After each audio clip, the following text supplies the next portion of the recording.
किसी हमारे ग्रंथ में साईं बाबा के बारे में या कुछ रेफरेंस क्यों नहीं है? क्या कृष्ण हर बार मतलब कृष्ण बन करके ही आएंगे इस संसार में? हम लोग है ना सनातन धर्म के ही खिलाफ जा रहे हैं ये पूछ करके। लोग कहते हैं कि वो चिल्लम साथ में नॉनवेज खाते थे। हाँ, बाबा खाते थे। Non vegetarian. हाँ, ये चीजें भगवान के साथ कैसे मैच होती है? साईं बाबा एक अवतारी है। तो अगर अवतार हुए हैं तो वो किसी एक एनर्जी से तो प्रकट हुए होंगे। बिल्कुल। तो वो एनर्जी कौन है? परम तत्व, कौन? परब्रह्म। कौन? कोई बाबा के माथे पे तिलक भी लगाने जाता तो बाबा पूजा का थाल उड़ा देते थे गुस्से में। बहुत से लोगों को साक्षात विष्णु भी लगते थे, शिव जी भी लगते थे। कि जो शिव भक्त था उनको वो शिव के रूप में दर्शन देते हैं। तो यानी जो इटर्नल, जो सुप्रीम पावर हुई वो शिव हुई ना फिर। कि साईं बाबा संत हो सकते हैं लेकिन भगवान नहीं हो सकते हैं। प्रेमानंद महाराज जी बोलते हैं नाम जप करो। राइट, राधा राधा राधा राधा। राइट। साईं बाबा की बात करते हैं, उसमें आता है कि साईं बाबा के बारे में प्रीचिंग करो। देखो, सृष्टि बनने के बाद किसी ने उसको पैदा किया, सृष्टि बनने के बाद उसको किसी ने चलाया, सृष्टि बनने के बाद कोई उसका विनाश भी कर रहा है, लेकिन ये तीनों जिसके दम पे है वो परम तत्व है साईं बाबा। क्या साईं बाबा मुस्लिम थे? साईं बाबा से ओम साई राम कैसे आया? भक्तों से। ओम और राम को इसलिए यूज किया गया क्योंकि ये मार्केट बहुत हॉट है। राइट। क्या साईं बाबा पानी से दिया जला देते? अगर आपकी बातों में सच्चाई है तो फिर सच में मैं बोलता हूँ ना, फिर तो कोई बात ही नहीं है। लेकिन अगर झूठ है तो मस्जिदों में क्यों साईं बाबा की तस्वीरें नहीं है? सारे के सारे मुस्लिम्स आज बाबा से कटे हैं और नग्न खड़े रह करके बाबा बोलते हैं, सारा जीवन आप लोग ने मुझे परेशान किया कि मैं हिंदू हूँ या मुसलमान हूँ, आओ आज आकर देख लो मैं हिंदू हूँ या मुसलमान हूँ।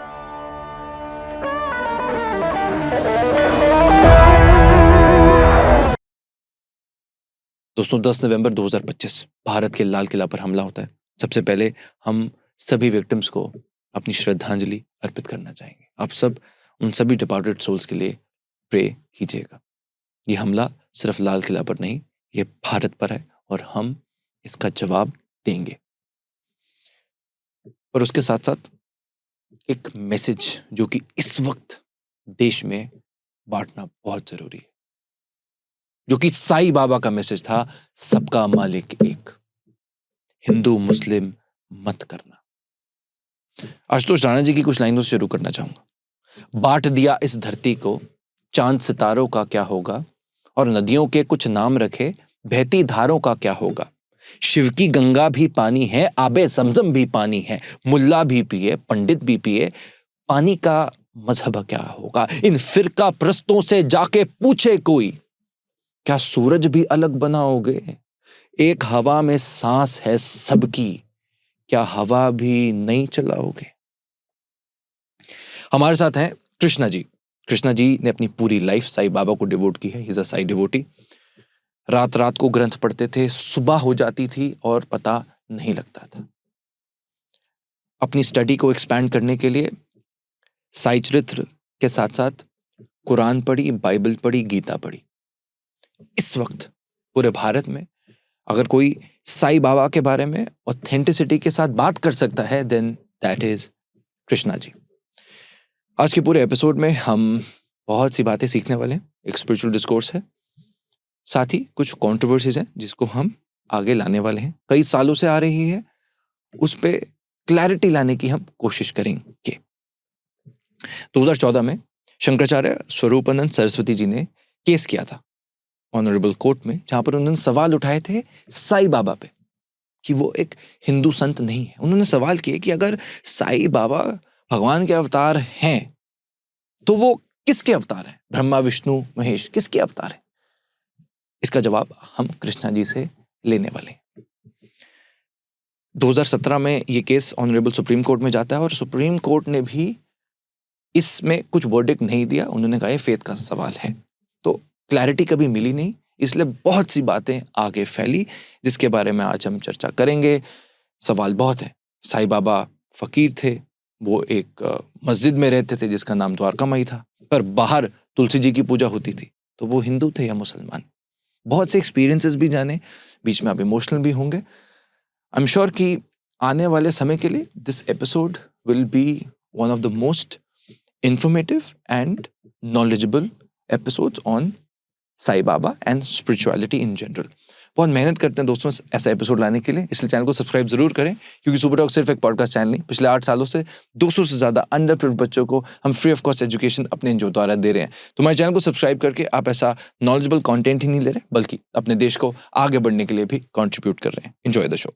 मैं 2-3 चीज़ें इकट्ठे बताता हूँ, फिर हम उस टॉपिक के ऊपर आते हैं। ओके जो चीज़ें जो हमें ओपन पोर्टल से मिली उनके बारे में। ओके द्वारका माई मस्जिद में साई बाबा रहते थे। राइट। साई एक पर्शियन वर्ड है जो कि ज्यादातर मुस्लिम्स यूज करते हैं, इस्तेमाल में लाते हैं। हाँ। जब साई बाबा की तस्वीरें खींची गई, बहुत से फोटोग्राफर्स ने अलग अलग टाइम्स में खींची हैं, तब उनका पहनावा जो है वो भी एक मुस्लिम पहनावा है। बिल्कुल बिल्कुल, उनका अटायर जैसा हाँ, एक फकीर का अटायर देखते बिल्कुल हैं, बिल्कुल बिल्कुल फकीर का अटायर सूफियाना है। सूफियाना है। हाँ बिल्कुल। हाँ सबसे जो मेन क्वेश्चन आता है, क्योंकि जैसे आपने वर्ड यूज किया था स्टार्टिंग में, प्रकट।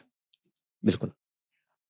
अब अगर प्रकट हुए हैं तो कहीं से तो वो आए हैं, यानी किसी एनर्जी से तो वो पास ऑन हुए होंगे, जैसे कि अगर आपने परम तत्व की हमने डिस्कशन किया। सो क्या साई बाबा मुस्लिम थे? ओके। देखिए, इस बारे में है ना, पूरा उनका पूरा लाइफ जो है वो इसी बात पे तो उन्होंने खर्च की कि उनका जो अटायर था, जैसा आपने कहा कि बिल्कुल सूफियाना था। वो कफनी पहनते थे और फड़का बांधते थे अपने माथे पर, और मस्जिद में रहते थे। वो शुरुआत में मस्जिद कहलाती थी, मस्जिद में उनका निवास था। लेकिन एक तरफ उनका अटायर सूफियाना था, मुस्लिम धर्म के अनुरूप था, और मस्जिद में निवास करते थे। एट द सेम टाइम 24/7 अग्नि जला के बैठे थे। अग्नि जलती थी। हाँ, आज भी है, आज भी है। और उसी मस्जिद में गंठा आज भी है। तो फिर अब ये क्या है? मतलब उन्होंने क्या क्या जताना चाहते थे? वो धुनी माई कहते थे, दुनी माई कहते थे उसे। दुनिया आज भी रमी हुई है वहां पे, आज भी 24/7 वो दुनी जल रही है जी।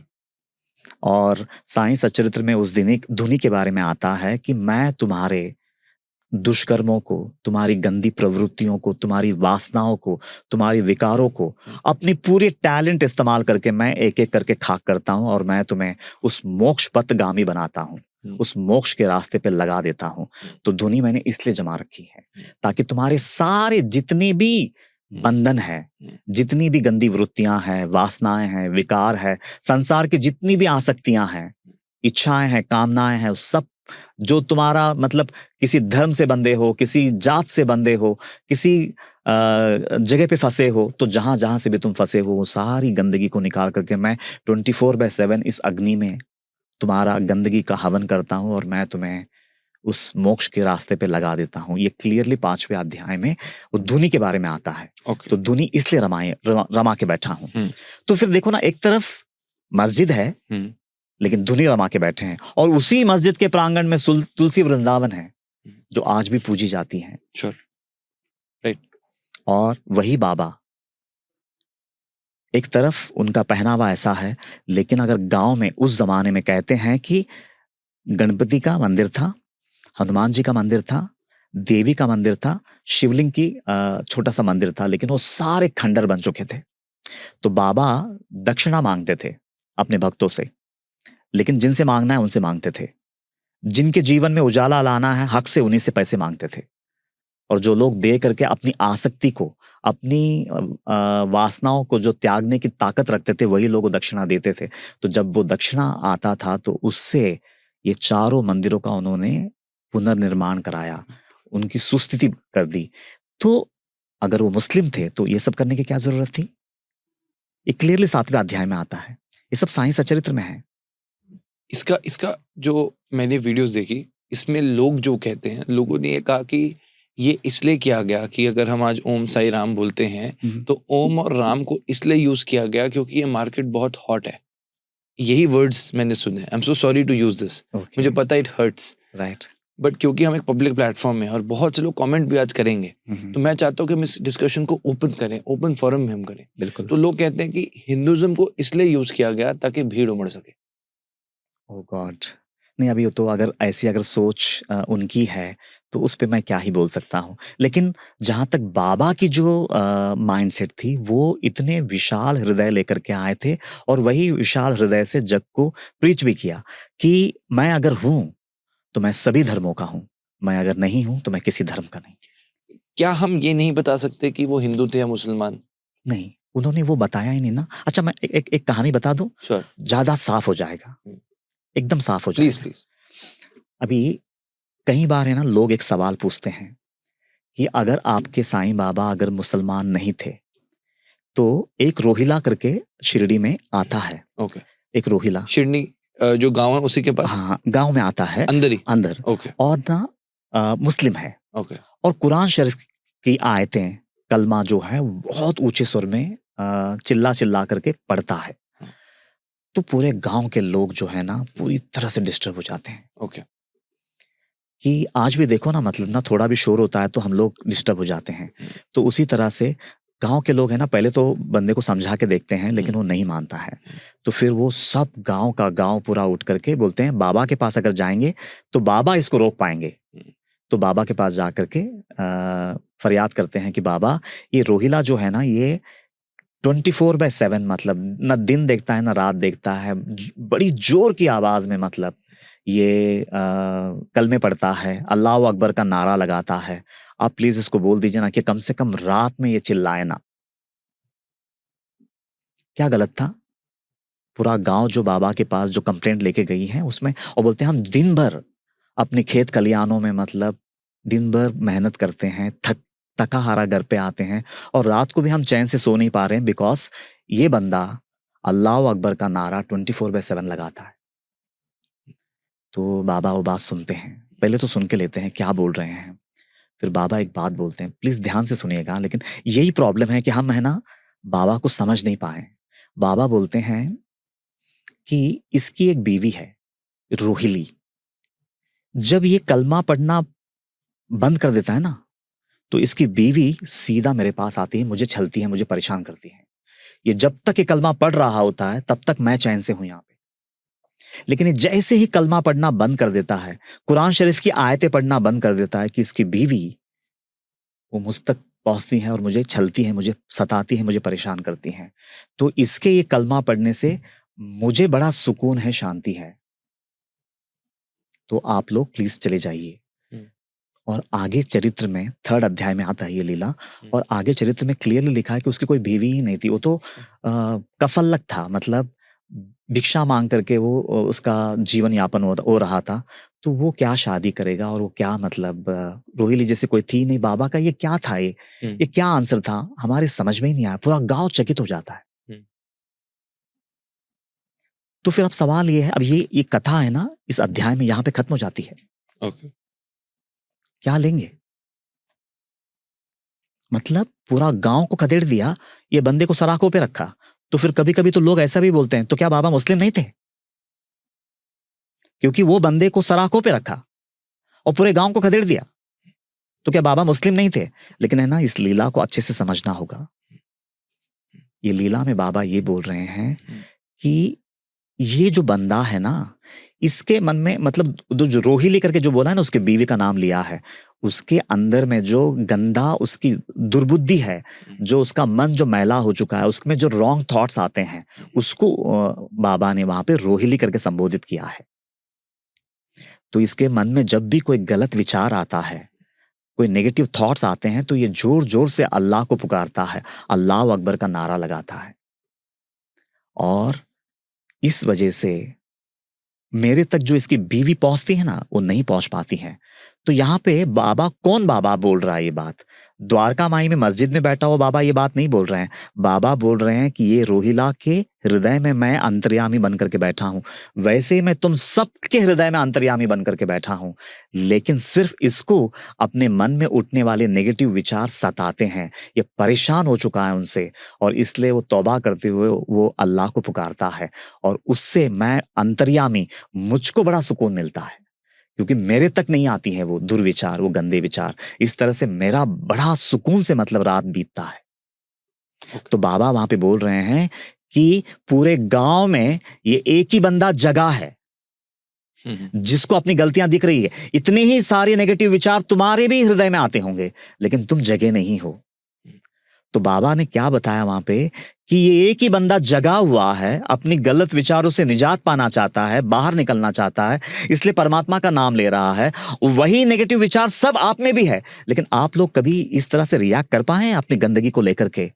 तो एक बंदा जगा हुआ है, आप उसे सुलाना चाहते हैं, और आप जन्मों से सोए पड़े हैं। आप जगह कहां है जो आपको सोना है? तो इस तरह से पूरे गांव को खदेड़ा। अभी देखो यहां पे एक मुस्लिम को उठाया है, तो हकीकत में वहां पे मुस्लिम को उठाया है बाबा ने, या एक व्यक्ति के अंदर जो ईमान जगा है, अपनी गंदगी को देख पा रहा है, अपने दुर्विचारों से निजात पाना चाहता है, वो गंदे विचारों से, गंदी वासनाओं से, विकारों से जो बाहर निकलना चाहता है, इसलिए जो पुकार रहा है, बाबा ने वो उसकी नीयत को सराकों पे रखा है, उसके ईमान को सराकों पे रखा है, धर्म को नहीं। राइट। तो ये ना, ये बात को समझना होगा। अब देखो उसका बिल्कुल अपोजिट एक कहानी आती है, अभी मैं जरा वो भी रखता हूं। एक बार बाबा मस्जिद में बैठे रहते हैं, और ना 11वां अध्याय का ये एक कहानी है, बेहतरीन कहानी है। तो बाबा उस समय तक कभी भी किसको अपने माथे पे चंदन नहीं लगाने देते थे।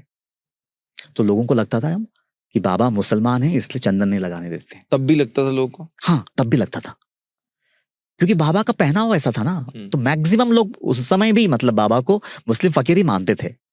लेकिन बहुत से लोगों को मतलब बाबा ने जो अनुभव दिया उससे बहुत से लोगों को साक्षात विष्णु भी लगते थे, शिव जी भी लगते थे। वो अलग केस है। साईं बाबा? हाँ हाँ हाँ, मैं वो आता हूँ बाद में।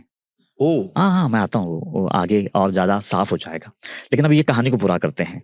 तो बाबा वहां पे बैठे हैं, और बाबा अगर समझो कोई बाबा के माथे पे तिलक भी लगाने जाता तो बाबा पूजा का थाल उड़ा देते थे गुस्से में। तो लोगों को लगता था कि क्यों नहीं लगाने देते हैं। लेकिन एक बार एक डॉक्टर पंडित नामक भक्त आता है, जो कि एक ब्राह्मण परिवार से हैं, और उनके गुरु भी काका पुराणिक करके, वो भी ब्राह्मण परिवार से उनके गुरु हैं।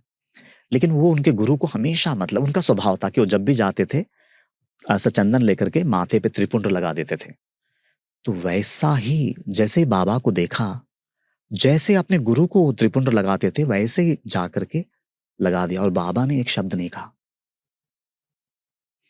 लोग परेशान हो गए कि हम लोग अगर एक छोटा सा तिलक लगाने जाते हैं तो थाल उड़ा देते हैं, और यहाँ तो ये बंदे ने तो पूरा त्रिपुंड लगा दिया, और बाबा एक शब्द नहीं बोल रहे हैं। तो आखिर में एक बंदा, एक बाबा का डिवोटी रहा नहीं जाता, पूछ लेता है, बाबा ये पार्शियलिटी क्यों है? हम लोग तो एक छोटा सा तिलक लगाने जाते हैं तो आप हमारा पूजा के थाल उड़ा देते हैं, और ये बंदे ने तो पूरा त्रिपुंड लगा दिया आपको, और आप एक शब्द नहीं बोल रहे हैं। तभी बाबा जो आंसर देते हैं ना, प्लीज ध्यान से सुनिएगा। बाबा बोलते हैं, ये बंदा है ना, मुझे एक मुस्लिम फकीर समझता है। मेरा ये अटायर देख करके, ये मस्जिद देख करके ये मुझको एक मुस्लिम फकीर मानता है, लेकिन बावजूद उसके ये इसकी गुरु भक्ति इतनी श्रेष्ठ है ना, तो इसके गुरु को ये हमेशा चंदन लगाता है। तो जहां से भी रोशनी मिल रही है वो मेरे गुरु का ही रूप है, ऐसा मान करके उसने मुझ में अपने गुरु को देखा और मुझको चंदन लगाया। मेरा धर्म बीच में नहीं आया, मेरा ये अटायर बीच में नहीं आया, मेरा ये पहनावा बीच में नहीं आया, ये मस्जिद में रहना बीच में नहीं आया। इसने सिर्फ अपने गुरु को देखा, जैसे वो अपने गुरु को चंदन लगाता था वैसे उसने मुझे चंदन लगाया। बोलता मैं तो एक मामूली फकीर हूं, ऐसा बोलते हैं बाबा। यहाँ पे मेरे जगह पे अगर हरिहर ब्रह्म भी होता ना, तो इसके गुरु भक्ति के आगे अपना सर झुका दिया होता। मैंने कुछ क्लिपिंग्स देखी स्वामी स्वरूपानंद सरस्वती जी की। ओके। उसमें उन्होंने 2-3 सवाल किए थे, और जिसके बाद वो एक केस कोर्ट में भी गया। ओके। और कोर्ट में जाने के बाद मैंने पढ़ा कि उस वक्त जब 2014 में ये केस कोर्ट में गया तो कोर्ट ने क्या जवाब दिया, वर्डिक्ट क्या थी, और आज तक उसकी कोई वर्डिक्ट ही नहीं है। कोर्ट ने बोला कि फेथ और बिलीफ में हम नहीं जाएंगे। सो आज तक जो वो सवाल है जो स्वामी स्वरूपानंद जी ने कहा था, पूछा था रादर, उसका आंसर आज तक नहीं मिला है। मैं एक एक करके उन्हीं की चीज करता हूँ, और आप मुझे शायद वहीं से nobody better than you can explain. उनका यही सवाल था कि अगर उनका अवतार हुआ था और हम्म। अगर वो ह्यूमन बॉडी में आए थे, हम्म। तो जब उनका अवतार हुआ था और आपने खुद कहा कि ह्यूमन बॉडी जब उन्होंने ली थी, तो अगर उन्होंने ह्यूमन बॉडी ली थी साईं हम्म। बाबा ने, हम्म। तो फिर वो आए कहाँ से थे? और उनका, अगर वो आए थे तो वो कहाँ से आए थे और उनका भगवान कौन था? ओके। साईं सच्चरित्र साईं बाबा का एक बहुत ही ऑथेंटिक ग्रंथ है, बल्कि मैं ऐसा बोलूंगा कि उनकी ही रचना है। क्योंकि बाबा बोलते हैं कि जो भक्त हेमाड़ पंथ करके जिन्होंने वो ग्रंथ लिखा, जब वो बाबा से परमिशन मांगने जाते हैं कि बाबा मैं आपकी जीवनी लिखना चाहता हूँ, तो आपका परमिशन है क्या? तो बाबा ने क्या कहा, प्लीज ध्यान से सुनिएगा। बाबा बोले, पहले तुम अपने अहंकार को शून्य कर दो। मैं करता हूं, मैं करने वाला हूं, मैं लिखने वाला हूं, ये अहंकार को पहले शून्य कर दो। जिस दिन तुम अहंकार शून्य हो जाओगे तो मैं तुम में प्रवेश करूंगा और मैं स्वयं लिखूंगा अपना ग्रंथ। इस तरह से इसका निर्माण हुआ है। तो फिर आज मैं आपसे रिटर्न में सवाल पूछूंगा कि ये ग्रंथ किसने लिखा है? फिर स्वयं साईं बाबा ने लिखा है, क्योंकि 12 साल लगे। 1910 में परमिशन लिया बाबा से, जब बाबा हयात में थे, और बाबा ने बोला कि जब आपका अहंकार शून्य हो जाएगा तो तुम में मैं प्रवेश करूंगा और मैं लिखूंगा, तुम्हारे हाथ को मेरा कलम बनाऊंगा और मैं लिख दूंगा अपना चरित्र। इस तरह से ये ग्रंथ का निर्माण हुआ है। ठीक है, श्योर, तो फिर ये ग्रंथ ही ये बाबा का ऑटोबायोग्राफी है। श्योर। तो उसको अगर उस नजरिए से देखेंगे, लेकिन बहुत विस्तृत नजरिया चाहिए, बहुत ही व्यापक नजरिया चाहिए, तब जाकर के शायद हम बाबा की जहनियत को, बाबा का हृदय को हम समझ पाएंगे वो एग्जैक्टली क्या बोलना चाहते थे। जी। तो ये ग्रंथ में क्लियरली लिखा है कि साईं बाबा का, बाबा जब शिरडी में आए 16th at the age of 16th, 16वें साल में पहली दफा बाबा नीम के पेड़ के नीचे शिरडी में दिखाई दी। ठीक है, और वो उस जमाने में क्लियरली लिखा है 4th अध्याय में, साईं सच्चरित्र चैप्टर 4, उसमें क्लियरली लिखा है कि वो उस जमाने में किसी से बात नहीं करते थे। 3 साल? 16th at the Right. Age of 16th आए, राइट। उस समय में वो किसी से बात नहीं करते थे, और किसी ने अगर कुछ पूछा भी तो जवाब नहीं देते थे। और ठंड हो, धूप हो, वर्षा हो, वो नीम के पेड़ के नीचे आंखें मूंद करके ध्यानस्थ बैठे हुए दिखते थे। राइट। आप कह रहे हैं कि बाबा शिरडी गांव में आए, प्रकट हुए, ऐसा बोलना पड़ेगा। अच्छा, ओके, क्योंकि और थोड़ा आगे जाता हूं तो ज्यादा Sure, क्लैरिटी आएगा। sure. तो फिर वो वहां पे वो ध्यानस्थ बैठे रहते थे, तो लोग है ना, लेकिन ना उनका ध्यान मुद्रा देख करके, उनकी वो अवस्था देख करके लोगों में एक कुतूहल जागा कि ये बच्चा कौन है, ये कहाँ से आया है हमारे गांव में, इसके माँ पिताजी कौन है, इसका गांव क्या है, इसका धर्म क्या है, ये लोगों ने पूछना शुरू कर दिया। तो बच्चे से बार बार पूछते रहे, लेकिन वो 16 साल का बच्चा जवाब नहीं दिया, वो ध्यान मग्न बैठे रहते थे नीम पेड़ के नीचे। नीम के पेड़ के नीचे। आज उस प्लेस को शिरडी में गुरुस्तान कहते हैं। ओके।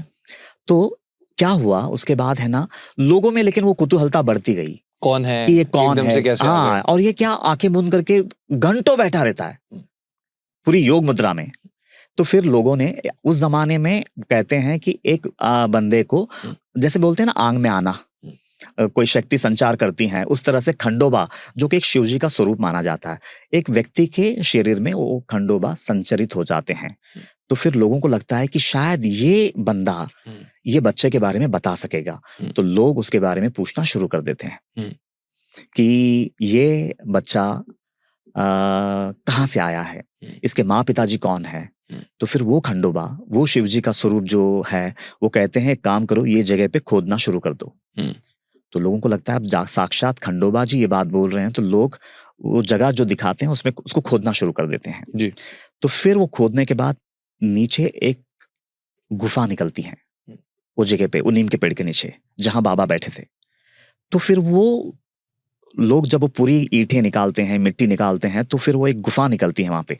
तो लोग गुफे से नीचे उतरते हैं, कुछ सीढ़ियां रहती हैं, वो दिया वगैरह जला करके, उस वक्त तो मिट्टी की दिया होती थी, तो दिया जला करके लोग आहिस्ता आहिस्ता सीढ़ियों के तहत नीचे जाते हैं। तो नीचे जाके जब देखते हैं तो नीचे एक समाधि है किसी की, और उसमें 4 दिए जल रहे हैं, 4 दिए जल रहे हैं।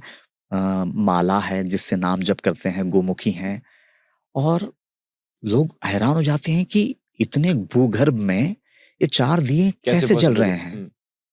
जी। तो फिर लोग जो है वो पूछते हैं कि ये क्या है।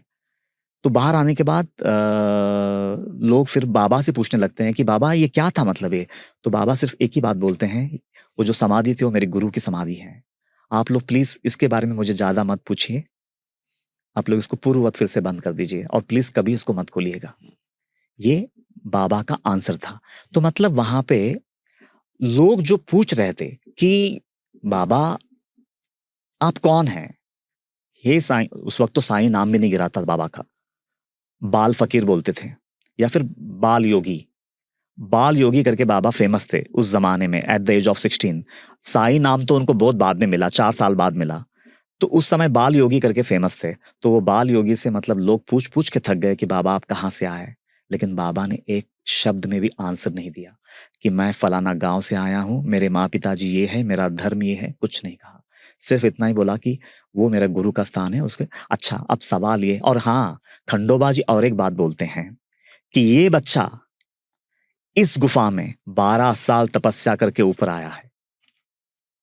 शिवजी का जो स्वरूप है खंडोबा, जिसके आंग में आया है, वो बताता है कि ये बच्चा इस गुफा में नीचे एक तहखाने में जमीन के अंदर 12 साल तपस्या करके अब ये ऊपर प्रकट हुआ है। तो अब मुझे ये बताइए, कौन है वो बंदा जो जमीन के अंदर जा सकता है, 12 साल तपस्या कर सकता है और बाहर आ सकता है? शरीर जा सकता है? शरीर के साथ कोई मिट्टी में जा सकता है? बस एक आत्मा ट्रैवल कर सकती है, बल्कि ट्रैवल नहीं करती, आत्मा हर जगह मौजूद है। वो तहखाने में भी मौजूद है, वो बाहर भी मौजूद है। इसलिए भगवत गीता का एक श्लोक आता है, भगवत गीता का एक श्लोक है कि अहम आत्मा गुणाकेशा सर्वभूताशय स्थितः अहम आदिश्च मध्यंच भूतानाम अंत एव च। भगवत गीता अध्याय 10 श्लोक क्रमांक 13। तो क्लियरली मतलब भगवान कृष्ण बोलते हैं, मैं आत्मा हूं, मैं हर जगह मौजूद हूं, मैं हर भूत मात्र में, हर वस्तु में मौजूद हूं। मैं ही आदि हूं, मैं ही मध्य हूं और मैं ही अंत हूं। मुझसे ही सब कुछ निकला है। तो मतलब आत्मा का, अगर बाबा आत्मा ना होते, ना वो जमीन के अंदर में 12 साल तपस्या करते, ना वो बाहर प्रकट होते। मतलब बाबा ने वहां पे इनडायरेक्टली ये बता दिया कि आप मुझे शरीर मानने की गलती ना करें, मैं पूरे ब्रह्मांड में फैली हुई चेतना हूं। प्रूव हो जाता है ये लीला से। ओके, सो इसका कंक्लूजन ये है कि आप ये कह रहे हैं कि साईं बाबा भगवान है। अवतार है, हाँ भगवान है, हाँ ठीक है, भगवान ही मानते हैं। एक चीज मानते हैं, हाँ अवतार होता है कि अब जब हम सनातन धर्म की बात करते हैं तो हम बोलते हैं सनातन धर्म इज इटर्नल, राइट राइट। उसका ना कभी कुछ स्टार्टिंग है ना कभी अंत होगा, वो था, है और रहेगा। राइट राइट उसी तरीके से जैसे जैनिज्म में वो यूनिवर्स को मानते हैं, भगवान को नहीं मानते, उसी तरीके से जब हम बोलते हैं कि विष्णु जी का अवतार आया, किसका आया जी? विष्णु जी का अवतार आया, कोई भी आ सकता है। राइट। उसी तरीके से मेरा जो सवाल था प्राइमरीली, साईं बाबा जो आपने भी कहा अवतार थे, राइट। तो अगर अवतार हुए हैं तो वो किसी एक एनर्जी से तो प्रकट हुए होंगे। बिल्कुल। तो वो एनर्जी कौन है? परम तत्व, कौन? परब्रह्म, कौन? निर्गुण निराकार परब्रह्म। जैसे अभी एग्जांपल मैं एक बात बोलता हूं, अभी गुरु किसे कहते हैं हम? गुरु का डेफिनेशन क्या है? गुरुर ब्रह्मा, गुरुर विष्णु, गुरुर देवो महेश्वरा। गुरु साक्षात परब्रह्म। गुरु ये तीनों से भी ऊपर है, क्योंकि वो साक्षात परब्रह्म है जी। तस्मै श्री गुरुवे नमः। और मैं ऐसे गुरु को नमन करता हूं। नॉर्मली उसका अर्थ ये है, गुरु ही ब्रह्मा है, गुरु ही विष्णु है, गुरु ही सदाशिव है, महेश है, और गुरु ही परब्रह्म है। मतलब परब्रह्म मतलब ट्रांसेंडेंटल एनर्जी, ट्रांसेंडेंटल एनर्जी मतलब जो कि ये तीनों से भी ऊपर है। मतलब जो सृष्टि रचना से भी ऊपर है, सृष्टि चलाने वाले से भी ऊपर है। देखो, सृष्टि बनने के बाद किसी ने उसको पैदा किया, सृष्टि बनने के बाद उसको किसी ने चलाया, सृष्टि बनने के बाद कोई उसका विनाश भी कर रहा है। लेकिन ये तीनों जिसके दम पे है वो परम तत्व है, साईं बाबा। इसीलिए गुरु का मकाम जो है उतना ऊपर है। मतलब इससे ये साफ हो जाता है कि इसलिए कृष्ण भी जब अपने बारे में भगवत गीता में रखते हैं तो वो बोलते हैं कि मैं वो परम तत्व हूं। वो केवल मैं संसार को चलाने वाला नहीं हूं ये नहीं बोलते हैं। भगवत गीता में जगह जगह पे उन्होंने बोला है कि मैं वो परम ब्रह्म हूं, जो बाबा बोल रहे हैं। शिव जी भी मतलब अगर बोलते हैं तो जब भी वो मैं परम तत्व हूं ऐसा बोलते हैं। तो मतलब ये तीनों जो शक्तियां हैं उससे भी ऊपर, जिससे ये तीन शक्तियां नीचे उतरी हैं, वो अवस्था, वो परम तत्व, वो परब्रह्म स्वरूप मैं हूं, ऐसा इनडायरेक्टली बोल रहे हैं। और वो हकीकत में बाबा केवल मैं हूं ये नहीं बोल रहे हैं, बल्कि पूरे साईं सच्चरित्र में वो बोलते हैं अगर आपकी जर्नी हर बंदे से, हर डिवोटी से वो बोल रहे हैं, अगर आपकी जर्नी सही दिशा में हो तो एक दिन आप भी उस पूर्ण परब्रह्म अवस्था तक पहुंच सकते हैं। ये बाबा की वाणी है, प्रतिज्ञा वाणी है। वो तो एक असाधारण इंसान को परम तत्व तक पहुंचाने की बात करते हैं, तो फिर हम उनको परम तत्व क्यों ना माने। ओके, हम ये मान रहे हैं अभी तक, जो मेरी अंडरस्टैंडिंग हुई है, कि आप ये कह रहे हैं कि एक हायर एनर्जी है, इसको हम समझ सकते हैं, जहां से अवतार हुआ साईं बाबा का। Right. Am I correct? Just simple yes और नो। यस। अवतार को क्या आप भगवान मानते हैं? क्योंकि वो उसी की सत्ता है, राइट, इसलिए वो भगवान ही है। राइट। मतलब अगर मैं ऐसे समझना चाहूं कि अब जैसे फॉर एग्जांपल बहुत संत होते हैं हमारे देश में, तो जब कोई संत भी आता है तो जैसे अक्सर लोग कह देते हैं कि ये तो भगवान के अवतार ही हैं, जिस तरह से बता रहे हैं, जिस तरह से उनकी टीचिंग्स हैं। Okay okay. तो क्या हम उनको भी ये मानेंगे कि वो भी भगवान है? आप साधारण संतों की बात कर रहे हैं? संत साधारण और असाधारण कैसे हुए हैं ना। जैसे फॉर एग्जाम्पल मैं बोलता हूं कि हर संत सदगुरु नहीं हो सकता। श्योर। क्योंकि संत और सदगुरु में जमीन आसमान का अंतर है। ओके। मैं एक कबीर जी का दोहा ले लेता हूं, पूरा दूध का दूध पानी का पानी हो जाएगा। जी। कबीर जी कहते हैं तीरथ गए ते एक फल, तीरथ गए ते एक फल, संत मिले फल चार, जी, सदगुरु मिले अनंत फल, कहत कबीर विचार। जय। देखो वाणी है ना, दमदार है और पूरी रोशनी से भरी हुई है। तो उन्होंने वहां पे साफ कर दिया, अगर आप किसी तीर्थ क्षेत्र में जाते हैं, पूरी श्रद्धा से जाते हैं, तब भी याद रखना, बोले एक फल का अधिकारी हो जाते हैं आप, कोई भी तीर्थ हो। लेकिन अगर वही कोई संत मिल जाए अगर आपको, तो वो आपको 4 गुना ज्यादा फल देता है। लेकिन अगर कोई सदगुरु मिल जाए तो अनंत फल का अधिकारी बना देगा आपको। और ये मैं पूरी विचार के साथ कह रहा हूं, कहत कबीर विचार। और संत और सदगुरु में फर्क क्या है मैं थोड़ा वो भी क्लियर कर दूं। साधारण संत वो जो माया से छूटा हुआ है, जिसको माया छोड़ चुकी है कि जा जी ले अपनी जिंदगी में, आज के बाद मैं तुझे अपनी गिरफ्त में नहीं रखती हूं। और सदगुरु वो जो माया को जीत के अपने कब्जे में रखा है। ये बुनियादी फर्क है। सदगुरु वो जो सर्वज्ञ भी है, सर्वव्यापक भी है और सर्वसमर्थ भी है। जिसने माया को जीत लिया है, जिसने माया को अपने कब्जे में रखा है, वो सदगुरु। क्या सदगुरु के मंदिर बनने चाहिए? ऑब्वियसली बनने ही चाहिए। अगर संत के अगर बनते हैं तो फिर सदगुरु के क्यों नहीं बनने चाहिए? संत के मंदिर कैसे, कहाँ बनते हैं? बहुत बनते हैं। जैसे अभी आज हमारे मतलब महाराष्ट्र में नामदेव जी के मंदिर है, तुकाराम जी के मंदिर है, ज्ञानेश्वर माउली के मंदिर है, बहुत लोगों के मंदिर है। और उन्हें ही चाहिए, मैं तो बोलता हूँ हर संत का मंदिर होना चाहिए, क्योंकि वही लोग हैं जो समाज को सही दिशा दिखाते हैं। आज अभी मैं तो उनको ज्यादा नहीं सुना है, लेकिन आज प्रेमानंद जी महाराज के बारे में बोलते हैं। लेकिन आज उनका नाम अगर आज इतना है तो वो आज जो जग को रोशनी दे रहे हैं, मैं बोलता हूं अगर कल को उनकी मंदिर भी होती है तो क्या गलत है? क्यों नहीं होना चाहिए? बिल्कुल सही कह रहे हैं। इसमें जो कंफ्यूजन है या इसमें जो डाउट आता है वो ये है, क्योंकि आपने प्रेमानंद महाराज जी का नाम लिया, इसलिए मैं इसको वहां से ले रहा हूँ। अब प्रेमानंद महाराज जी बोलते हैं नाम जप करो, राइट, राधा राधा राधा राधा, राइट। जब हम साईं बाबा की बात करते हैं तो फिर उसमें आता है कि साईं बाबा के बारे में प्रीचिंग करो। राइट। तो अब जैसे आपने इनिशियली भी कहा था कि जो वो तत्व है, अब जैसे अगर हम इसको बहुत ही बेसिक लैंग्वेज में समझें, प्रेमानंद जी महाराज ने बोला कि हमारी माई श्यामा जी को राज, ओके। यानी जो राधा रानी है वो सुप्रीम है और मैं भी उनका भक्त हूँ, और वो कह रहे हैं कि मेरी पूजा मत करो, आपको नाम जाप भी करना है, मेरे नाम का नहीं, बिल्कुल उनका नाम लो। बिल्कुल। बट जब साई डिवोटीज की हम डिस्कशन करते हैं तो लोगों का सवाल ये आता है कि वो जो, जैसे आपने भी कहा कि वो परम तत्व है, राइट। तो वो परम तत्व है या साईं बाबा है? नहीं, परम तत्व है, क्योंकि उनकी जो पहुंच है, जैसे मैंने अभी थोड़ी देर पहले ही मतलब कबीर जी के वो दोहे से मैंने क्लियर किया सद्गुरु। था, सदगुरु है जिसने माया को जीत लिया है। देखो, साधारण संत में और सदगुरु में वही फर्क है। मैं वही तो कह रहा हूं कि साधारण संत वो जिसको माया ने छोड़ दिया है, मुक्त हो गया है, मुक्ति मिली है। लेकिन सदगुरु वो जिसे मोक्ष प्राप्त हुआ है। मुक्ति और मोक्ष में जमीन आसमान का अंतर है। बिल्कुल। परमोत्कृष्ट मोक्ष जिसने पा लिया है, जिसने माया को जीत लिया है, वो सदगुरु। मैं आपके थोड़ा सा पर्सनल लाइफ में आ सकता हूँ? प्लीज, थोड़ा सा प्लीज। आपका जन्म हिंदू फैमिली में हुआ? बिल्कुल। बचपन से आपने क्या पूजा करी, कैसी अर्चना रही आपकी? हाँ, मेरे घर में है ना, मेरे पिताजी जी कट्टर कृष्ण भक्त थे। कृष्ण भक्त, तभी कृष्णा जी। इसलिए कृष्णा है। तो और भगवत गीता जैसे मानो पूरा 18 अध्याय उनके जबान पे थी। ब्यूटीफुल।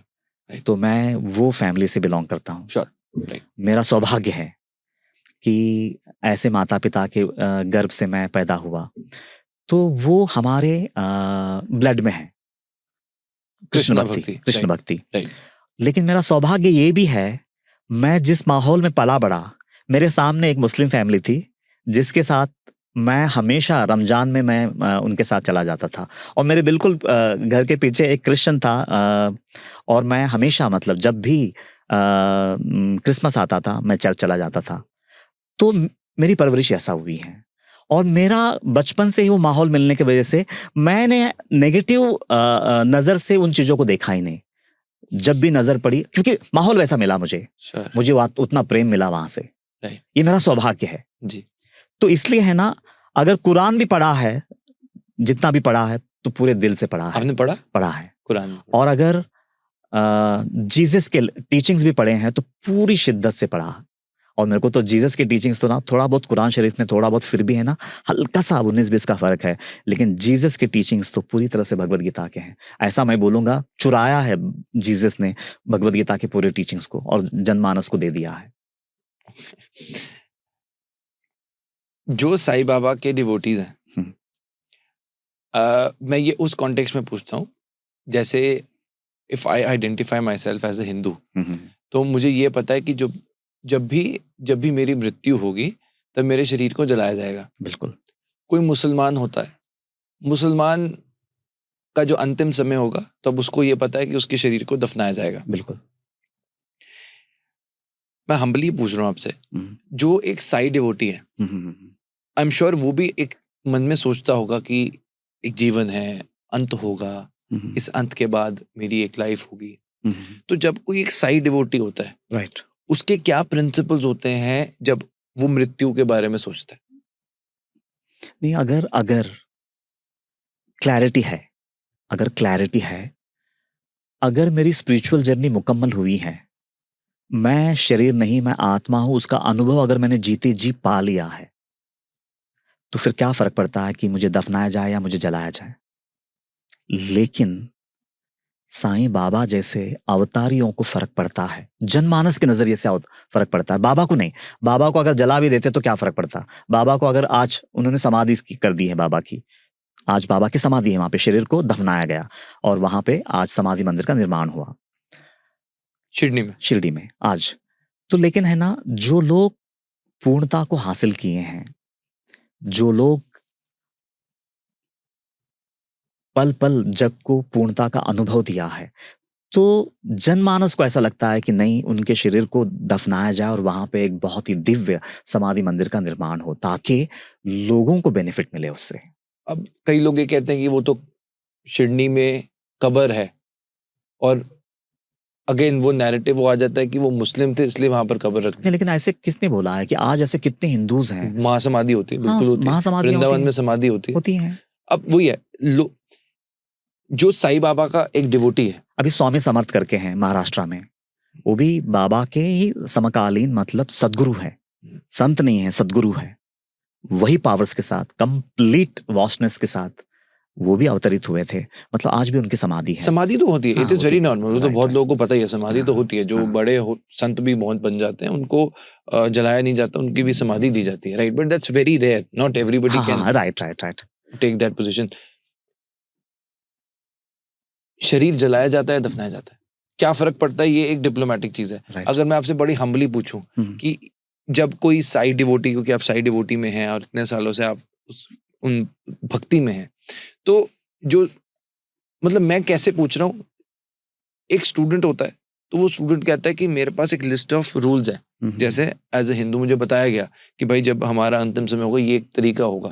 तो क्या अगर एक इस माइंडसेट से सोचूं तो क्या ये कंफ्यूजन क्रिएट नहीं करेगा? मतलब अगर मुझे फॉलो करना है, I want to be a Sai devotee, मैं आगे जाकर क्या करूं? मुझे एक सेट ऑफ रूल्स मिलेंगे। राघव, आपने मुझे बोला कि ये किताबें पढ़नी है, मैंने अध्ययन किया, but if I talk about what is my after life और मे बी लाइक दैट, तो समाधि तो संतों की हो गई, बात समझ आती है। जो नॉर्मल लोग हैं जो कि आज एपिसोड देख रहे हैं, सुन रहे हैं, वो भी हो सकता है एक साई डिवोटी, उनके मन में भी सवाल हो कि मुझे घर वालों को बताना है, मुझे जलाओ या दफनाओ, तो क्या उनको बोलना चाहिए? नहीं, वो तो देखो हर किसी का अपना पर्सनल चॉइस है। अगर समझो वो भावना रखता है कि मुझे जलाए जाए तो उसका पूरा अधिकार है।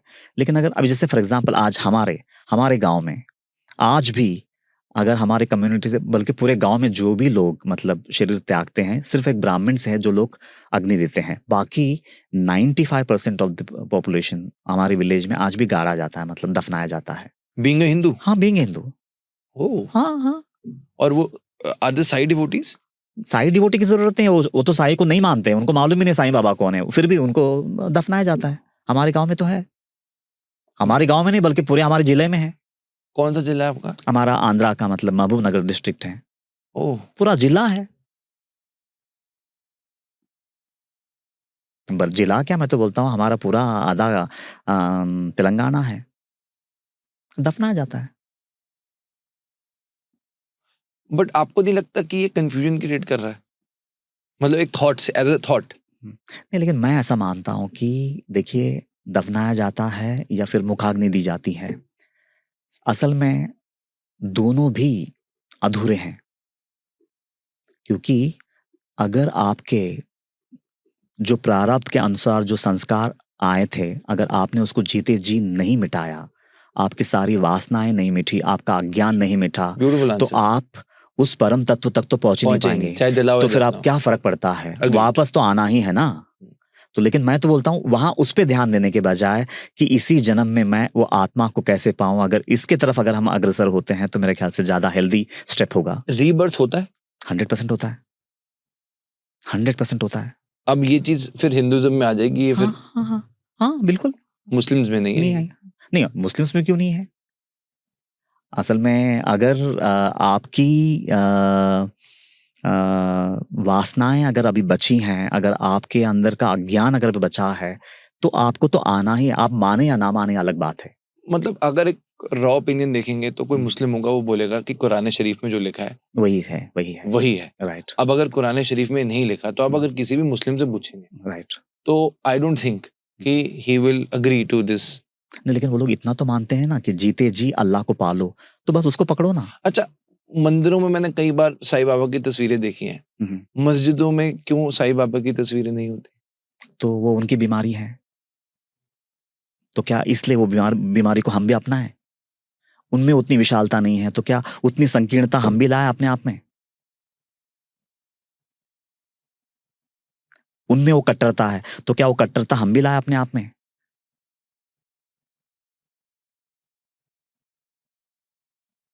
पर जब मैसेज एक दिया जा रहा है और वो एक ह्यूमैनिटी के नहीं, लिए, लेकिन मैं तो क्या क्यों बोलता नहीं हूँ, वो सब जैसे हम नहीं, अगर लेकिन मैं ये मानता हूं कि अगर बाबा हम हिंदुओं को अगर इतनी विशालता प्रदान कर रहे हैं, तो बाबा हम पे विश्वास जता रहे हैं कि ये लोग मेरी वाणी को सुनेंगे, तो बाबा ने उतनी ही प्रेम से उनको भी दिया है। लेकिन ऐसा नहीं है कि सारे के सारे मुस्लिम्स आज बाबा से कटे हैं।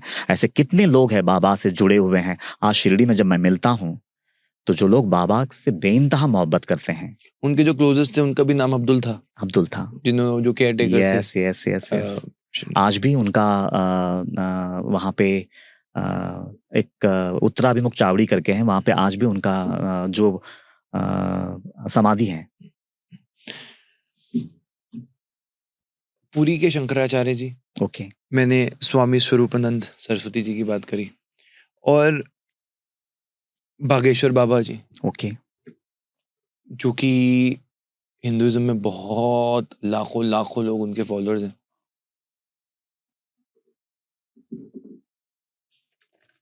श्री वृंदावन धाम के हैं देवकी नंदन ठाकुर जी। सबकी एक कोर बात है, ओके। किसी हमारे हिंदू ग्रंथ में साईं बाबा को भगवान का दर्जा नहीं दिया गया, उनके बारे में नहीं लिखा गया। अब जैसे अगर आप दूसरे किसी अवतार की बात करेंगे तो कहीं ना कहीं आपको भगवान, अब चाहे कृष्ण जी की बात करें तो आपको हमारे पुराने ग्रंथों में उनका रेफरेंस एक मिलेगा, राइट। जो कि एक सोर्स ऑफ ऑथेंटिसिटी बन जाता है। और जब हम शंकराचार्य की उपाधि या जगत गुरु की उपाधि किसी को देते हैं हिंदुइज्म में ही, तो वो ये कहा जाता है कि वो धर्म के प्रधानमंत्री हैं और उन्होंने जो कहा है उसको आप मानेंगे, वो आपके स्कूल के हेड हैं। सबने एक बात कही है, आज से नहीं कई सालों से, कि साईं बाबा ने जो किया है वो बहुत भलाई का काम किया है और उनकी बहुत इज्जत करते हैं। उन्होंने बहुत लोगों के अंदर, अगर ये अगर थॉट सोचें कि धर्म में मत बंटो, कितना खूबसूरत थॉट है। साईं बाबा ने he has done good for the larger society। Okay. उनको हम संत जरूर माने, पर उनको हम भगवान नहीं मान सकते। Okay okay okay. नहीं, देखो, उनके विचारों को हम सराखों पे रखते हैं। मैं उनके खिलाफ कुछ भी नहीं बोलना चाहूँगा, वो उनका अपना भावना है। Sure। कोई बात नहीं, वो उनकी अपनी राय है। लेकिन जब बाबा की बात आती है कि साईं बाबा संत हो सकते हैं लेकिन भगवान नहीं हो सकते हैं, मैक्स टू मैक्स, ऐसा उनका कहना है ना? तो मैंने अभी थोड़ी देर पहले ही मैंने कुछ बातें क्लियर की कि संत और सदगुरु में जमीन आसमान का अंतर है। और ना वैसे भी मैं तो बोलता हूँ साईं बाबा न संत है न भगवान है, बल्कि सदगुरु है।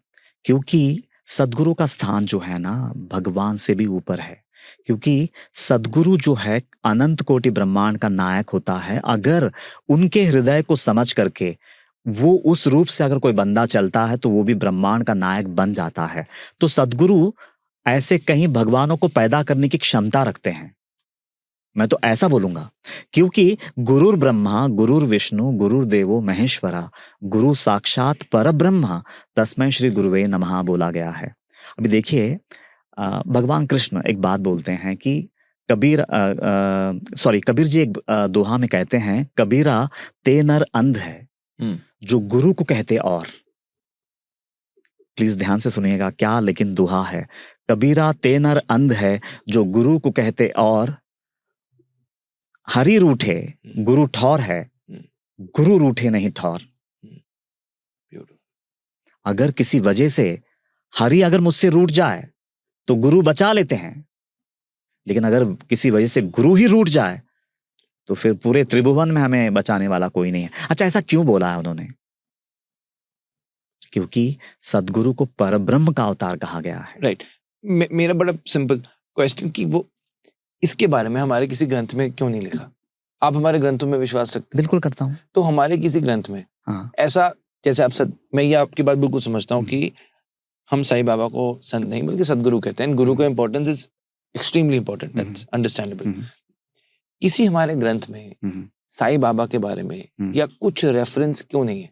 नहीं, मतलब अभी अगर यदा यदा ही धर्मस्य ग्लानिर्भवति भारता अभ्युत्थानम् अधर्मस्य तदात्मानां सृजाम्यहम्, ये जो भगवान कृष्ण बोले हैं, तो क्या कृष्ण हर बार मतलब कृष्ण बनकर के ही आएंगे इस संसार में? आएंगे किसी भी और तरीके से। पर अगर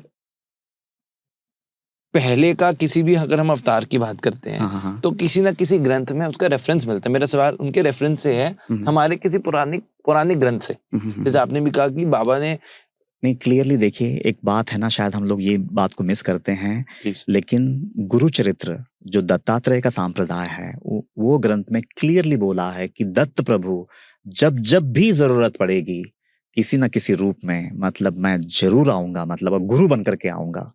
तो लेकिन हम ये क्यों मिस करते हैं?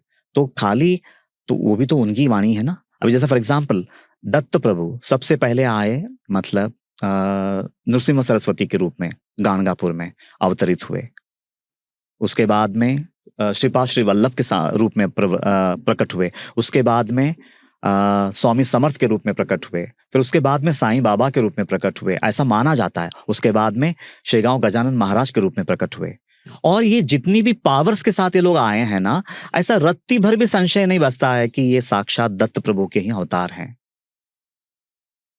तो फिर गुरु चरित्र को फिर आप नहीं मानते हैं, मतलब फिर वो आपके टेक्स्ट में नहीं आती हैं।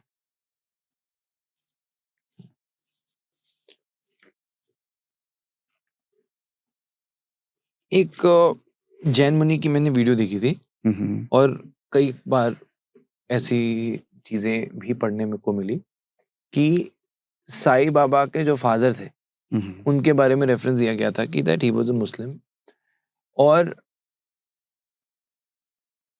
वो रानी लक्ष्मीबाई के साथ थे। और आपने आई एम श्योर पढ़ा होगा कि साईं बाबा के जो पिताजी थे उन्होंने रानी लक्ष्मीबाई को धोखा दिया और अंग्रेजों को पकड़वाने में उनकी मदद करी।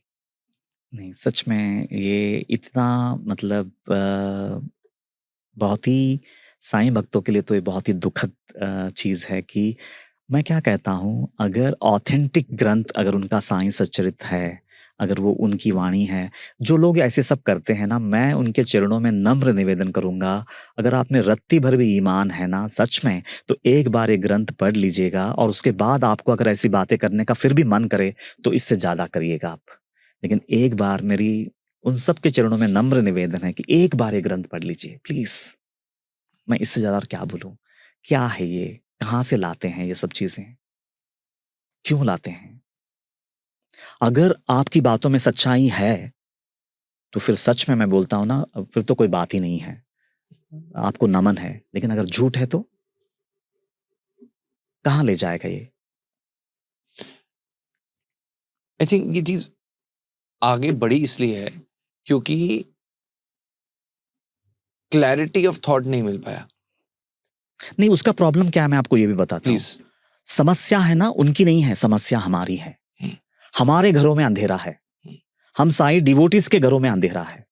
हमने बाबा का स्पिरिचुअल विजडम को जग के सामने लाया ही नहीं, इस वजह से आज ये समस्याएं हैं। अगर बाबा का स्पिरिचुअल विजडम अगर जग के सामने आया होता ना, तो फिर वो चोर कभी भी है ना उस घर में प्रवेश नहीं करता जिस घर में उजाला हो। सबसे बड़ी समस्या है हम आज हमारे साईं भक्तों के पास इतना समय नहीं है कि साईं सचरित्र को, इतना बड़ा ग्रंथ देखते हैं हाथ कांपने लगता है कि कब पढ़ेंगे इसे। तो कैसे होगा फिर जब ऐसे सवाल आते हैं तो फिर हमारे पास जवाब ही नहीं है। साईं बाबा नाम कैसे पड़ा? साई जो पर्शियन वर्ड का मैंने आपसे सवाल किया था, हाँ। साईं बाबा नाम कैसे है? ये एक बहुत ही बेहतरीन कहानी है, मैं वो थोड़ा उसको बताना चाहूंगा। एक बार है ना, एक चांद पाटिल मुस्लिम, अब देखो हाँ, ये चांद पाटिल का जिक्र साईं सचरित्र में आता है, लेकिन ना वो चांद पाटिल उनका नाम है साईं सचरित्र में, लेकिन ये चांद मियाँ कहाँ से आया आज तक पता नहीं, मुझे तो नहीं पता है। साईं बाबा को चांद मियाँ बोलते हैं, ये कहाँ से आया बाबा की सौगंध मुझे नहीं पता, मतलब कोई रेफरेंस नहीं, कहीं आपने पढ़ा नहीं। लेकिन साईं चांद पाटिल करके इसमें रेफरेंस है 5th अध्याय में। चांद पाटिल है, चांद मियाँ है ही नहीं। अच्छा, तो वो है ना, एक बार उसकी घोड़ी खो जाती है, तो वो घोड़ी यानी हॉर्स। तो वो 2-2.5 महीने से उसको लगातार खोज में रहता है, ढूंढ ढूंढ के परेशान हो जाता है, लेकिन कहीं से मिलता नहीं। तो एक दिन हताश होकर के औरंगाबाद से वापस अपना गांव दूबखेड़ा रिटर्न जर्नी में रहता है, हताश होकर के। तो एक आम के पेड़ के नीचे एक फकीर दिखता है और फकीर उसको आवाज देकर के बुलाता है, ए चांद यहाँ आ जा। वो साईं बाबा थे। वो आता है और बोलता है, क्यों इतना मुंह लटका के खड़ा है, मतलब क्या प्रॉब्लम है तुझे? तो बोलता है, फकीर के रूप में देखता है ना, तो बोलते हैं कि मेरी एक घोड़ी खो गई है और 2.5 महीने से मैं रात और दिन खोज रहा हूँ लेकिन मिल नहीं रही है। तो बोलता है, यार इसमें इतना क्या है, जा वो मुझे नाला दिख रहा है, वो नाला के पास जा, तुझे तेरी घोड़ी मिल जाएगी। अब वो खोया किधर है, और औरंगाबाद में वो वापस अपने रास्ते जा रहा है, बाबा उसको दिखा देते हैं कि जा जाके देख, वहां पे तेरी घोड़ी मिल जाएगी। वो जाता है, वहां पे वो घोड़ी मिल जाती है और वो एकदम हावाक हो जाता है कि ये कौन है ये।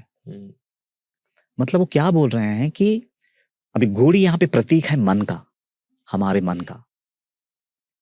तो बाबा बोल रहे हैं कि तेरा जो मन है ना, वो जब भटकने लगता है तो वो घोड़ी की तरह बेलगाम भटकता है, और तू उसको तो कितना भी काबू में लाने का प्रयास कर, वो कभी काबू में नहीं आता है।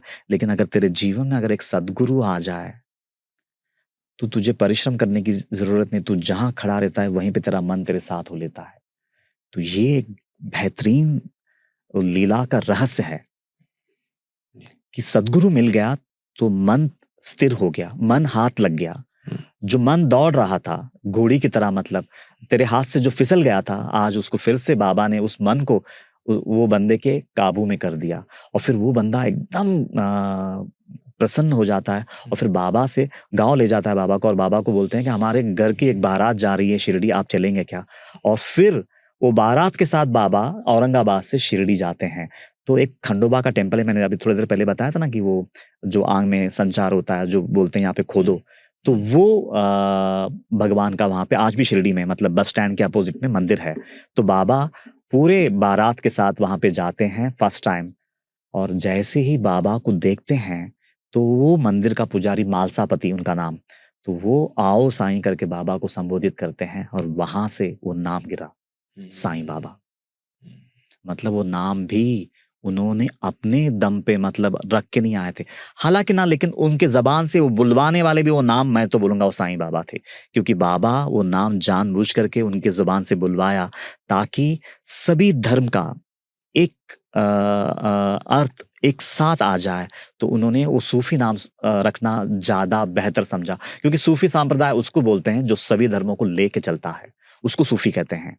तो फिर वो सूफियाना नाम, खुद ही मैं ऐसा बोलता हूँ, तो मालसापति को नाम का भी मैं तो बोलता हूँ अंदाजा नहीं होगा, वो बेचारे वो ग्रामीण इंसान थे, लेकिन उनके जबान से बुलवाने वाले भी साईं बाबा थे, मैं ऐसा मानता हूँ।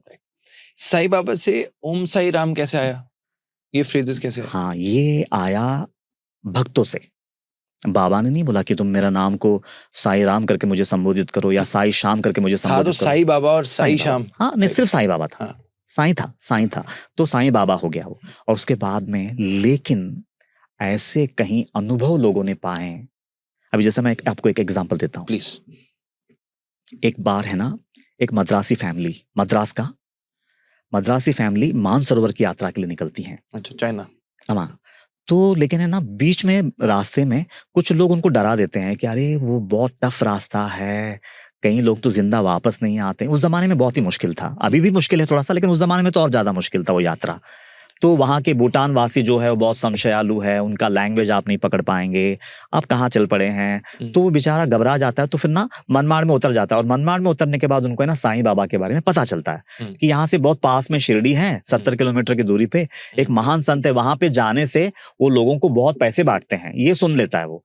तो सोचता है कि अगर हम लोग वहां जाएंगे, अगर कुछ पैसे हाथ लग जाएंगे तो लेकर के हम फिर से रिटर्न वापस मद्रास चले जाएंगे।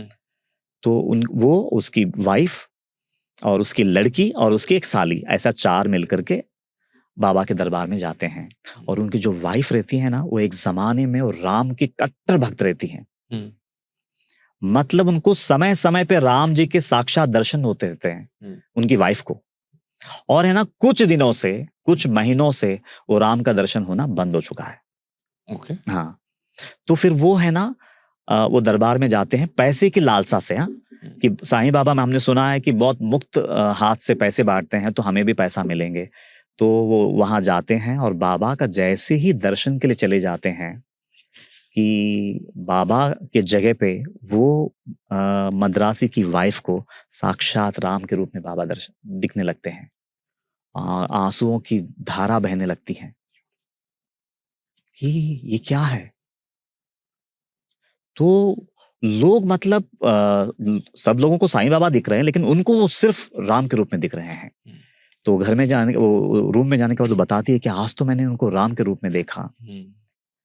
तो बोलते नहीं, शायद तुम्हारा कोई वहम होगा, हमको तो साईं बाबा दिखे, तुमको कहाँ से राम के रूप में दिखेंगे। बोलते नहीं, आप चाहे कुछ भी बोलो, लेकिन आज मैंने वापस, कुछ सालों तक मेरी जो भक्ति छूटी थी, मेरे को आज उन्होंने फिर से मतलब मेरे राम से जोड़ दिया, और वो वापस राम की भक्ति में चूर हो जाती हैं। तो बाबा का ये खासियत था, अगर कोई कृष्ण भक्त आया तो कृष्ण के रूप में दर्शन दिया, और उनकी कृष्ण भक्ति को ही दृढ़ किया, अपने तक नहीं, उनको ये एक बंदा मेरे हाथ लगा है, चलो इसको अपने झोली में डाल लेता हूं, ये गुनाह बाबा ने कभी नहीं किया। अगर कोई कृष्ण भक्त आया तो कृष्ण के रूप में दर्शन देकर के उसकी कृष्ण भक्ति ही दृढ़ किया। शिव जी के अगर कोई भक्त आया तो शिव के रूप में दर्शन दिया और उसके शिव जी की भक्ति को दृढ़ किया। तो कोई दत्त भक्त आया तो उसको दत्त के रूप में ही दर्शन दिया और उसकी दत्त भक्ति को ही दृढ़ किया। तो इसका मतलब भगवान तो फिर वो शिव ही हुए ना। कौन? आपने जैसे ये बात बोली कि जो शिव शिव का भक्त है, शिव के भक्त हैं, हाँ तो बाबा के पास अगर वो आए, हाँ, इसको मैं और रिफ्रेश करता हूँ, जैसे प्रेमानंद जी महाराज की हमने बात की थी, तो वो जो उनके पास जाता है वो हाँ। राधा रानी से जोड़ते हैं कि राधा राधा राधा नाम लो, okay, and that and she is the supreme, this is Okay. What we say. तो अगर आप जैसे आपने अभी बोली ये बात कि जो शिव भक्त था उनको वो शिव के रूप में दर्शन देते हैं, तो यानी जो इटर्नल जो सुप्रीम पावर हुई वो शिव हुई ना फिर जो। नहीं देखिए, यही तो शायद हम लोग थोड़ा मिस कर रहे हैं। Yes please. देखिए कैसा है कि अगर एक पूर्ण ब्रह्म है, अगर कोई पूर्ण ब्रह्म है तो ही वो इतने रूपों में दर्शन दे सकता है। ओके, इस तरह से लेना होगा इसको। ठीक है। तो मतलब वो पूर्ण ब्रह्म ही राम है, वो पूर्ण ब्रह्म ही कृष्ण है, वो पूर्ण ब्रह्म ही दत्त प्रभु है, वो पूर्ण ब्रह्म ही शिव है। ऐसी बहुत वीडियोस इंटरनेट पर वायरल होती थी जहां पर ऐसा देखा जाता था कि साईं बाबा दोबारा आए हैं और मंदिर में वैसी वीडियोस भी आई हैं। तो बाबा के शरीर छोड़ने के बाद क्या साईं बाबा ने दोबारा से धरती पर दर्शन दिया?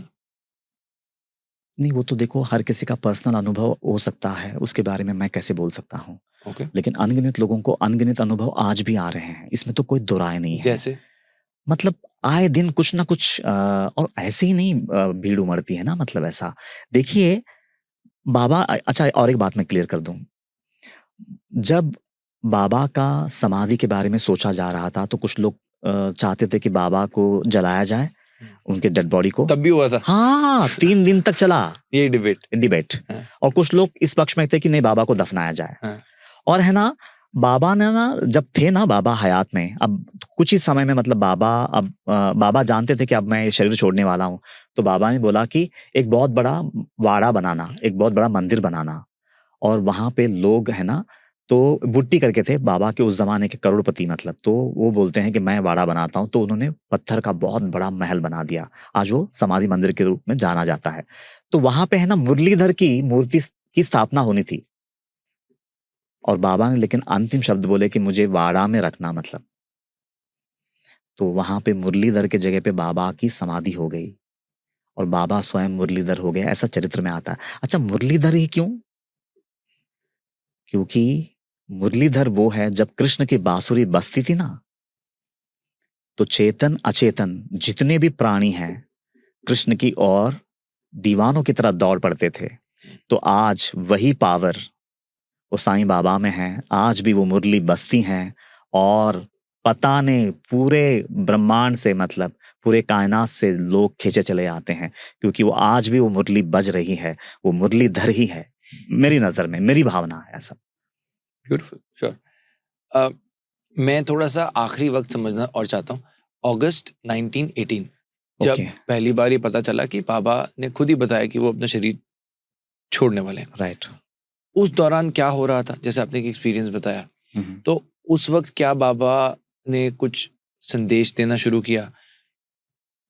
उस वक्त क्या कोई स्पेसिफिक इवेंट हुआ जो कि पहले कभी ना हो? हाँ, एक बहुत ही इम्पोर्टेंट लीला है, वो कहानी है, मैं वो उसके बगैर तो ये पॉडकास्ट पूरा नहीं होगा, मतलब बहुत इम्पोर्टेंट है। प्लीज।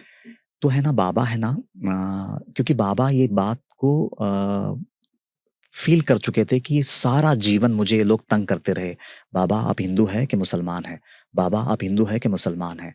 तो एक बार है ना दशहरे के ही दिन 2 साल पहले बाबा ने एक लीला की, तो सारे लोग दशहरे के दिन मतलब द्वारका माई मस्जिद में जमा थे, और बाबा सबके सामने एक एक करके अपना कपड़ा निकालते हैं और पूरा नग्न खड़े रहते हैं।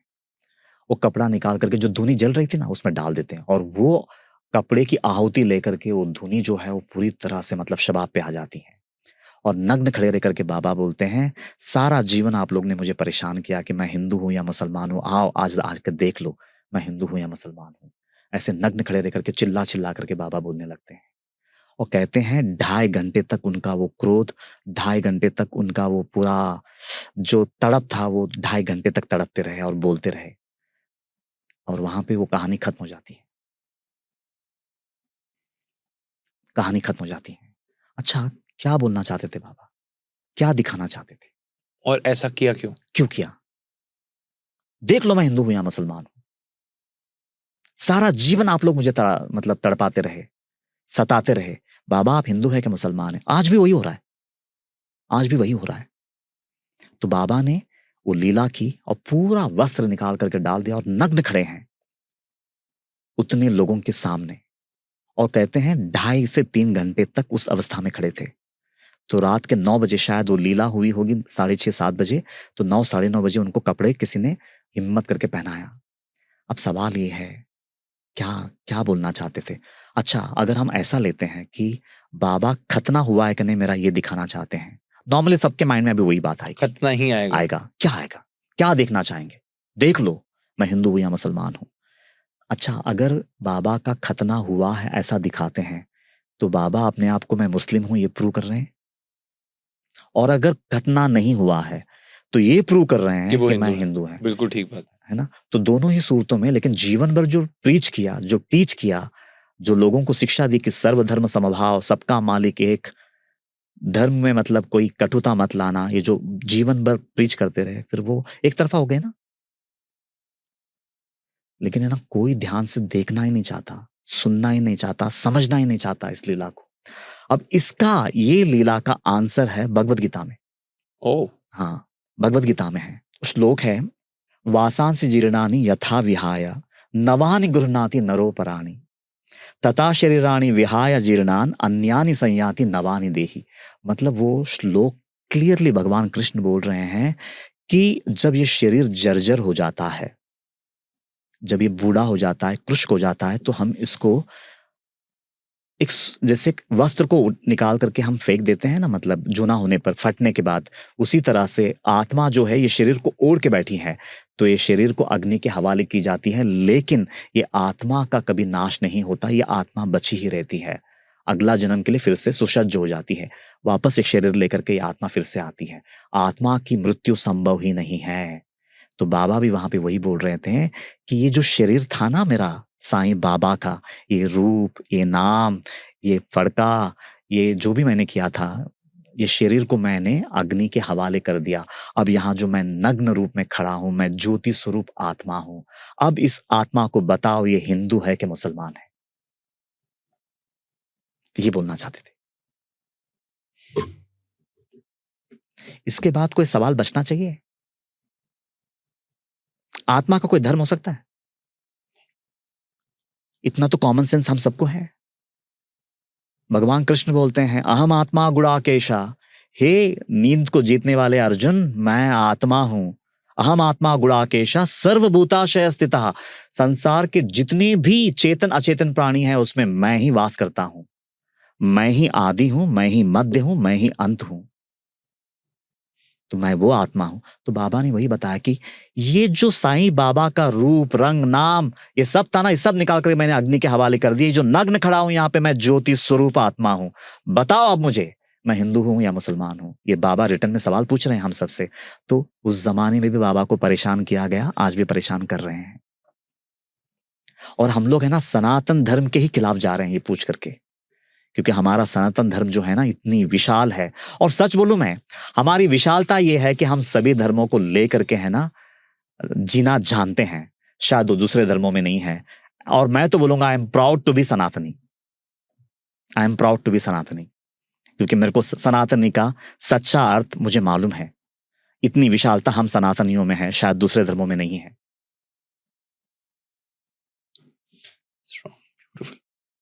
साईं बाबा का एक फ्रेज है जो कि बहुत फेमस है और बचपन में आई थिंक सबने सुना ही होगा, सबका मालिक एक, जिसका मैसेज बहुत खूबसूरती से जाता है।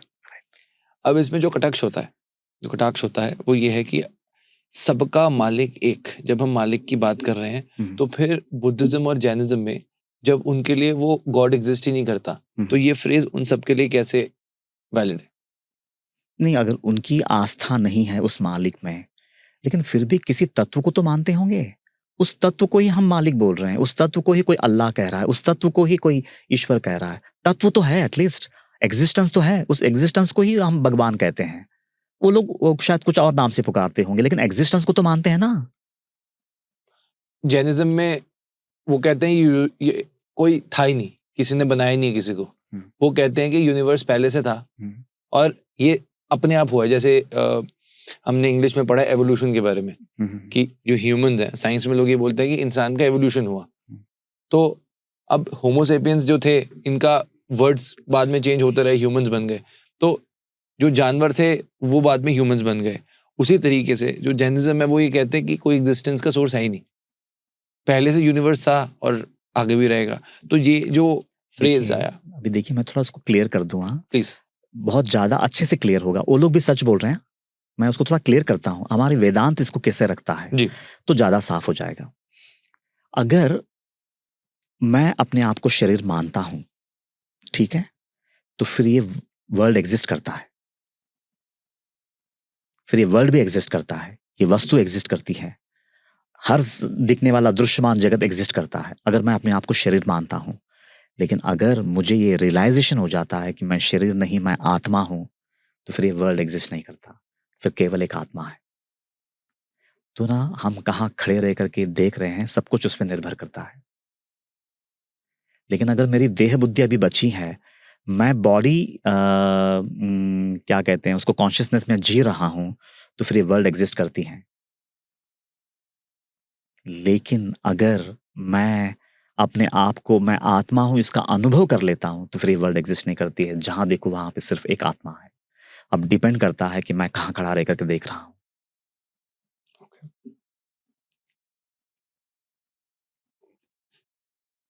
बहुत से लोग एक बात कहते हैं कि बाबा चिल्लम, ओके, मुझे अच्छा नहीं लग रहा, क्योंकि आई एम श्योर कि जब भी अगर किसी को कोई प्रीच करता है तो ऐसी बातें बार बार सुनना, it is not pleasing to ears at all. पर मुझे लगता है this is a larger good that we are doing together, and I am thankful to you that you are open to all the conversations. So moving on, कि जब लोग कहते हैं कि वो चिल्लम भी लेते थे, साथ में नॉनवेज खाते थे, मस्जिद में थे, तो ये चीजें भगवान के साथ, या अगर हम कहें सदगुरु के साथ, कैसे मैच होती है? ओके, सबसे पहले तो चिल्लम शब्द को अगर अच्छे से समझे हम, देखिए चिल्लम पीने का अधिकारी कौन है सबसे पहले, और चिल्लम का तत्व क्या है। थोड़ा सा अगर हम उसको अच्छे से समझेंगे तो शायद उस तत्व को हम अगर समझ पाए तो मेरे ख्याल से फिर जवाब मिल जाएगा। अच्छा, चिल्लम जो है, चिल्लम बनती कैसी है? सबसे पहले वो मिट्टी है ना। उसके बाद उसको जल में रौंदा जाता है, तो फिर जल आ गया उसमें, और उसके बाद उसको एक शेप दिया जाता है, और फिर उसको मजबूती देने के लिए उसको आग में तपाया जाता है। देखो पंचमहाभूतों का कैसा मतलब मेल है वो चिल्लम में। और फिर उसमें जब कोई द्रव्य डाल करके जब उसको सुलगाया जाता है और फिर खींचा जाता है, तो फिर वो वायु है। और जब वो वायु को छोड़ दिया जाता है तो फिर वो आकाश तत्व में विलीन होकर के आकाश बन जाता है। तो पंच महाभूतों का पूरा जर्नी है चिल्लम। तो बाबा क्लियरली बोल रहे हैं चिल्लम पीने का अधिकार उसी को है जिसने पंच महाभूतों पर अपना अधिकार सिद्ध किया है। इसलिए है ना, भगवत गीता में एक श्लोक आता है, अभी मुझे वो श्लोक लेना होगा, नहीं तो फिर ये पूरा क्लियर नहीं होगा। और हर सवाल का जवाब भगवत गीता देता है। देखो भगवत गीता का 10वां अध्याय, भगवत गीता का 13वां अध्याय और 11वां श्लोक, भगवान कृष्ण कहते हैं अध्यात्म ज्ञान नित्यत्वम तत्व ज्ञानार्थ दर्शनम एततम ज्ञानम इति प्रोक्तम अज्ञानम यदतोन्यथा। मतलब अध्यात्म ज्ञान में जो पहले तो स्थित हो चुका हो और जो तत्व ज्ञान का दर्शनाभिलाषी हो। मतलब दो ज्ञान को अलग अलग कर दिया है, एक आत्मज्ञान और एक तत्व ज्ञान। तो है ना, बहुत से संतों को है ना आत्मज्ञान तक पहुंचे होते हैं लेकिन तत्व ज्ञान तक पहुंचे नहीं होते हैं। तो केवल एक साईं जैसे सदगुरु, अक्कलकोट महाराज स्वामी समर्थ जैसे सदगुरु, शेगांव के गजानन महाराज जैसे सदगुरु वो तत्व ज्ञान तक पहुंचे होते हैं। तो क्या सब चिल्लम यूज कर रहे थे हाँ, वो सब चिलम इस्तेमाल करते हैं आज?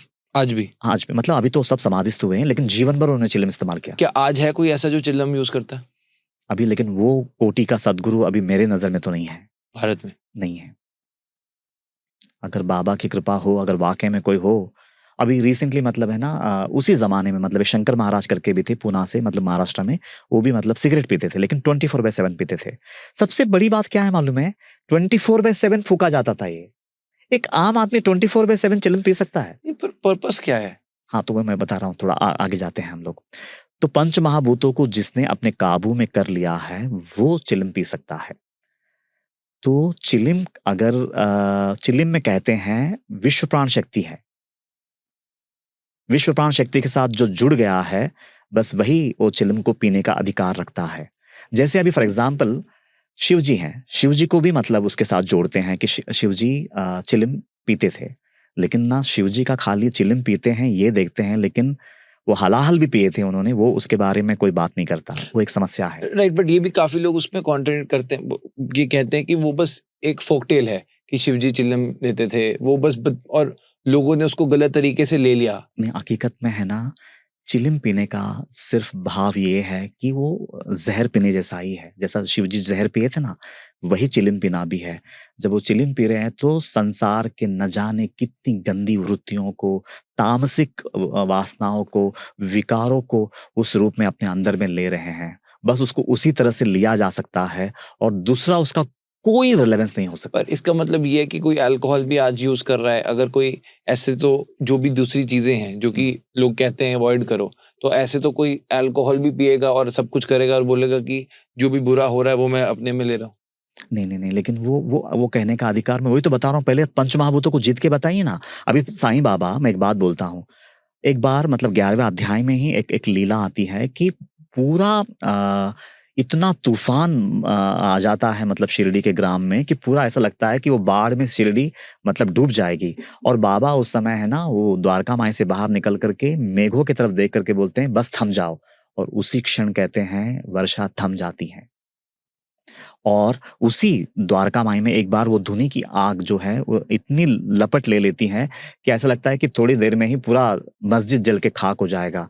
तो अपने हाथ में उनका एक लकड़ी होता है, सटका कहते हैं उसे, वो खंबे पे मारते मारते सबूर सबूर सबूर कहते हुए मतलब एक एक वाणी के फटके से वो अग्नि नीचे नीचे नीचे नीचे जाकर के पूरे जमीन पे वापस स्थिर हो जाती है।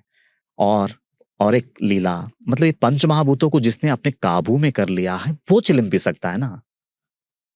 हर इंसान के बस की बात नहीं। अभी देखो, अभी जो लोग कहते हैं कि बाबा चिलम पीते थे इसलिए हम पिएंगे, तो फिर बाबा है ना अपने शरीर को खंड खंड करके काट के, सर अलग, पैर अलग, हाथ अलग, ऐसा पूरा अलग ये करते थे। लोग देख करके घबराते थे कि किसी ने बाबा का मर्डर कर दिया है, लेकिन वेरी नेक्स्ट डे जाके देखते थे तो बाबा जैसे के वैसे बैठे हैं।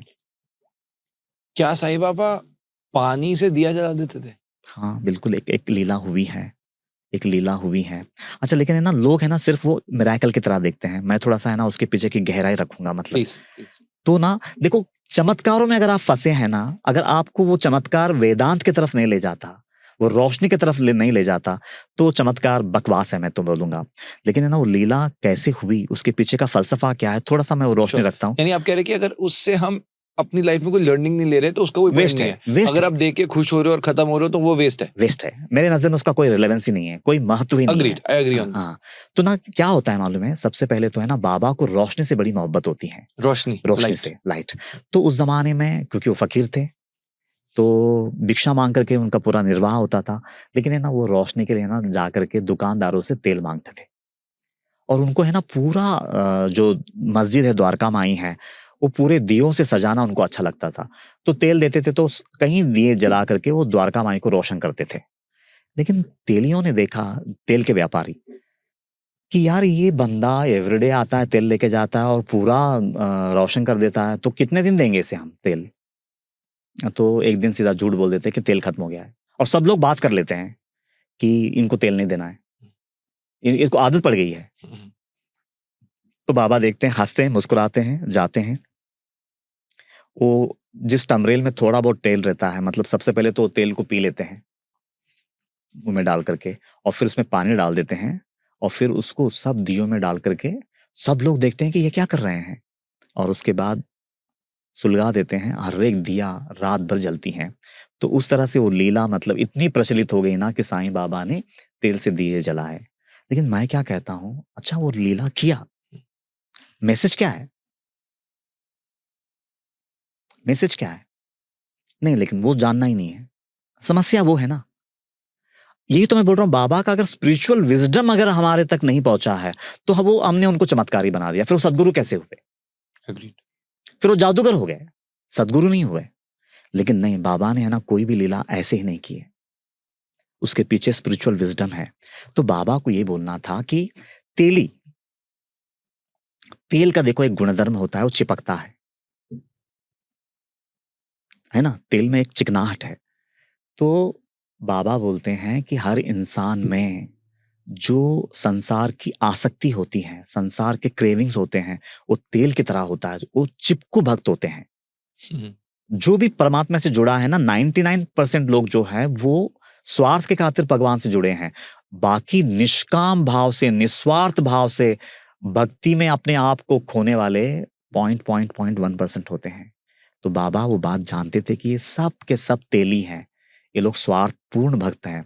तो बाबा बोल रहे हैं, मैंने तुमसे तेल मांगा ना, मैंने तुमसे तेल नहीं मांगा था, मैं तुम्हारे अंदर के जितनी भी संसार की आसक्तियां हैं, मैंने तुमसे वो मांगा था। अगर तुम लोग अगर मुझे वो दे देते हो, तुम अपनी इच्छाओं को मेरे नाम पे कुर्बान करते हो, अगर वो तेल देते हो मुझे, तो मैं तुम्हारे जीवन को आत्मा, परमात्मा और तत्व ज्ञान की ज्योति से भर दूंगा, मैं तुम्हारे जीवन में वो रोशनी जगा दूंगा। ये बोलना था बाबा को। ब्यूटीफुल। और नॉन वेजिटेरियन का क्या रेलेवेंस है? हाँ बाबा, खाते थे बाबा, सही बाबा हाँ बाबा खाते थे, नॉन वेजिटेरियन? हाँ। बल्कि लेकिन देखो, चौंकने की कोई बात नहीं है, लेकिन उसको अगर हम लोग अच्छे से समझे तो शायद प्लीज, ज्यादा श्योर क्लैरिटी श्योर आ श्योर। जाएगी। तो क्लियरली 7th चैप्टर में एक लीला आती है कि बाबा फकीरों के बीच में बैठ करके मांस और मत्स्य का मतलब मच्छी खाते थे। लेकिन है ना, अगले ही मूवी में और एक बात आती है, लेकिन अगर वो खाते समय बाजारों कुत्ता भी आकर के अगर उनके ताट में, थाली में अगर मुंह डाल करके वो खाना चाहे तो उसको भी कभी रोकते नहीं थे, मतलब खाने देते थे। मतलब दोनों एक ताट में खाना खाते थे।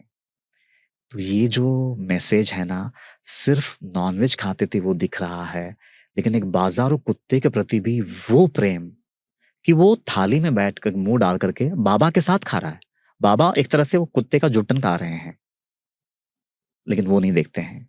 अच्छा, दूसरी बात, बाबा मांस बनाते थे अपने हाथों से, बड़ा हंडी रखा जाता था, लेकिन वो उन्हीं को खिलाते थे जो नॉनवेज खाते थे। जो लोग नॉनवेज नहीं खाते थे उनको छूने भी नहीं देते थे। क्लियर आया है 38 अध्याय में ये सारी चीजें। अगर कोई पढ़ना चाहे तो सबसे पहले पढ़े तो सही साईं सच्चरित्र को, और श्रद्धा से पढ़े, एक एक शब्द को है ना ध्यान दे के पढ़े तो शायद क्लैरिटी आ जाएगी। क्लियरली लिखा है कि जो लोग मांस खाते थे, अच्छा मांस उनको क्यों खिलाते थे बाबा? अब सवाल ये है, सदगुरु कैसे हुए?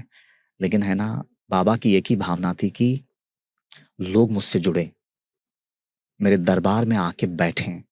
भले ही आज वो नॉनवेज खाना चाहते हैं, मैं खिलाऊंगा, लेकिन अगर वो नॉनवेज खाने की ही लालसा से अगर मेरे पास आते हैं, मेरे दरबार में शिरकत पाते हैं, वहां पे अगर घंटों बिताने लगते हैं, तो ये दरबार में जो रोशनी है, जो आध्यात्मिक रोशनी जो मुझे देना है, मैं उन्हें दे सकूंगा। और अगर एक बार वो रोशनी को उन्होंने स्वीकार कर लिया, तो उसके बाद ये मांस खाने की वृत्ति कितने दिन टिकती है मैं देखूंगा ना। ये भाव था उसके पीछे। और दूसरी बात, हिंदू मुस्लिम सब लोग आते थे, सबको एकता में बांधना चाहते थे। और आज लेकिन बाबा की सौगंध खा के बोल रहा हूं, ऐसे कितने ही परिवारों को मैंने देखा है जो क्लियरली बोलते हैं कि हम पहले बहुत मांस खाते थे, लेकिन आज बाबा से जुड़ने के बाद हमारा मांस छूट गया। इसको क्या बोलेंगे आप? Sure, agreed. आपने भगवत गीता से बहुत कोट किया। राइट। भगवत गीता में कहीं लिखा है कि मांस खाना चाहिए?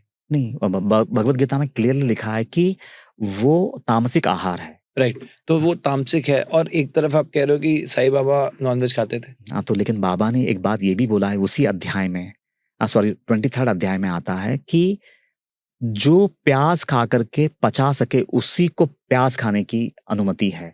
बाकी जो लोग अगर प्याज भी पचाने की ताकत नहीं रखते, मतलब प्याज खाने के बाद जो गलत वृत्तियां हमारे मन में आएगी, प्याज मतलब वो भी तामसिक आहार माना जाता है। हालांकि नॉनवेज के मुकाबले वो इतनी तामसिक नहीं है, लेकिन फिर भी बाबा प्याज के लिए बोल रहे हैं कि अगर प्याज खा के पचाने की ताकत रखते हो तो ही प्याज खाना, नहीं तो प्याज को भी छूने की जरूरत नहीं। तो जो सदगुरु एक प्याज के लिए ये बात बोल सकते हैं, वो नॉनवेज खाने की हिदायत देंगे मतलब। तो सिर्फ मकसद इतना ही था कि लोग जुड़े, वो जो रोशनी देना चाहते हैं, जो स्पिरिचुअल विजडम ढेलना चाहते हैं, अगर वो एक बार वो लोग रिसीव कर लिया, ये नॉनवेज की वृत्ति कब तक रुकेगी उनके मन में? एक बार रोशनी से अगर रूबरू हो जाएंगे तो कब तक ये नॉनवेज खा सकेंगे? क्या बाबा ये नहीं जानते थे? सब मतलब एक ऐसा है, मालूम है, बाबा एक तरह से बहुत बड़ा रिस्क ले रहे हैं कि पहले उनको खिलाना है, फिर बाद में रोशनी देनी है, उसके बाद में रोशनी में आने के बाद वो ऑटोमेटिकली वो सारी वृत्तियां उनसे छूट जाएगी। मतलब एक ऐसा है कि कोई आदमी अगर भंवर में जाता है ना, ऐसा कहते हैं कि भंवर में जो आदमी डूबा हुआ है, जिसको भंवर से निकालना है उसको भी वो भंवर में जाना पड़ता है, और पूरे नीचे मतलब तह तक जाना पड़ता है, वो घूमते घूमते घूमते घूमते, और फिर एक बार तह में जाने के बाद उसको साइड से निकाल करके फिर ऊपर से लाना, ऊपर उसको खींच के लाना पड़ता है। तो उसी तरह से एक तरह से देखा गया तो अपने ऊपर वो इतना बड़ा रिस्क लेकर के वो काम कर रहे हैं, लेकिन हम उनकी वो करुणा को नहीं देख रहे हैं, केवल खिलाया बस इतना ही। अच्छा, मैं और एक बात पूछता हूँ, मतलब राघव, मतलब मैं आपसे पूछूंगा, जो लोग नॉनवेज खाते हैं, समझो 100 लोग नॉनवेज खाते हैं और मैंने 100 के 100 लोगों को मेरे सामने खड़ा किया, मैंने उसको खाली एक ही बात बोला, आप लोग सब नॉनवेज खाते हैं? बोले हाँ हम लोग सब नॉनवेज खाते हैं। लेकिन आज के बाद आप नॉनवेज खाइए, लेकिन आप एक काम करना, आपको क्या पसंद है? उसमें से किसी ने बोला कि मुझे बकरा पसंद है, बकरे का मटन खाता हूँ, और किसी ने बोला कि मैं मुर्गे का मटन खाता हूँ। वो 100 के 100 लोगों को से मैं अगर एक बात बोलूँ, आज के बाद आप नॉनवेज खाएंगे, लेकिन है ना, आपको जो पसंद है वो आप हाथ से पकड़ेंगे, जिंदा मुर्गे को अपने हाथ से काटेंगे, उनको तड़पता हुआ देखेंगे, और उसके बाद में आप वो नॉनवेज पका के खाएंगे। 100 में से कितने लोग खा पाएंगे? शायद नहीं। हाँ, तो कल यही मैं पोडियम ऑडिटोरियम में, मतलब मेरा ये कल टॉक हुआ, तो मैंने ये पूछा, जब मैंने पूछा कितने लोग नॉनवेज खाते हैं, तो बहुत लोगों ने हाथ उठाया। जब मैंने सेकंड क्वेश्चन ये रखा कि आज के बाद आप लोग है ना, अगर आप लोग चिकन खाते हैं तो आप अपने हाथ से काटेंगे पहले, आप बाजार में जाकर आके नहीं खाएंगे।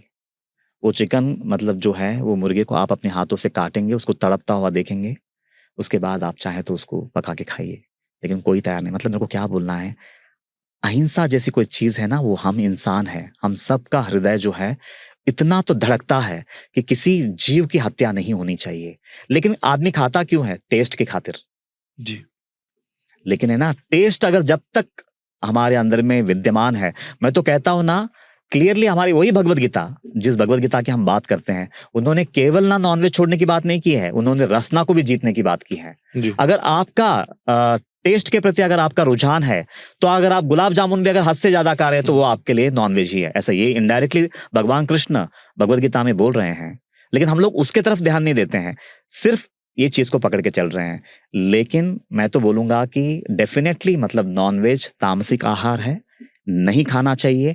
चिलिम कोई भी नहीं पीना चाहिए। अगर समर्थ सदगुरु पीते हैं तो फिर उसके साथ साथ वो बहुत कुछ करके बैठे हैं, वो सब करके दिखाइए, फिर आप चिलिम पिए।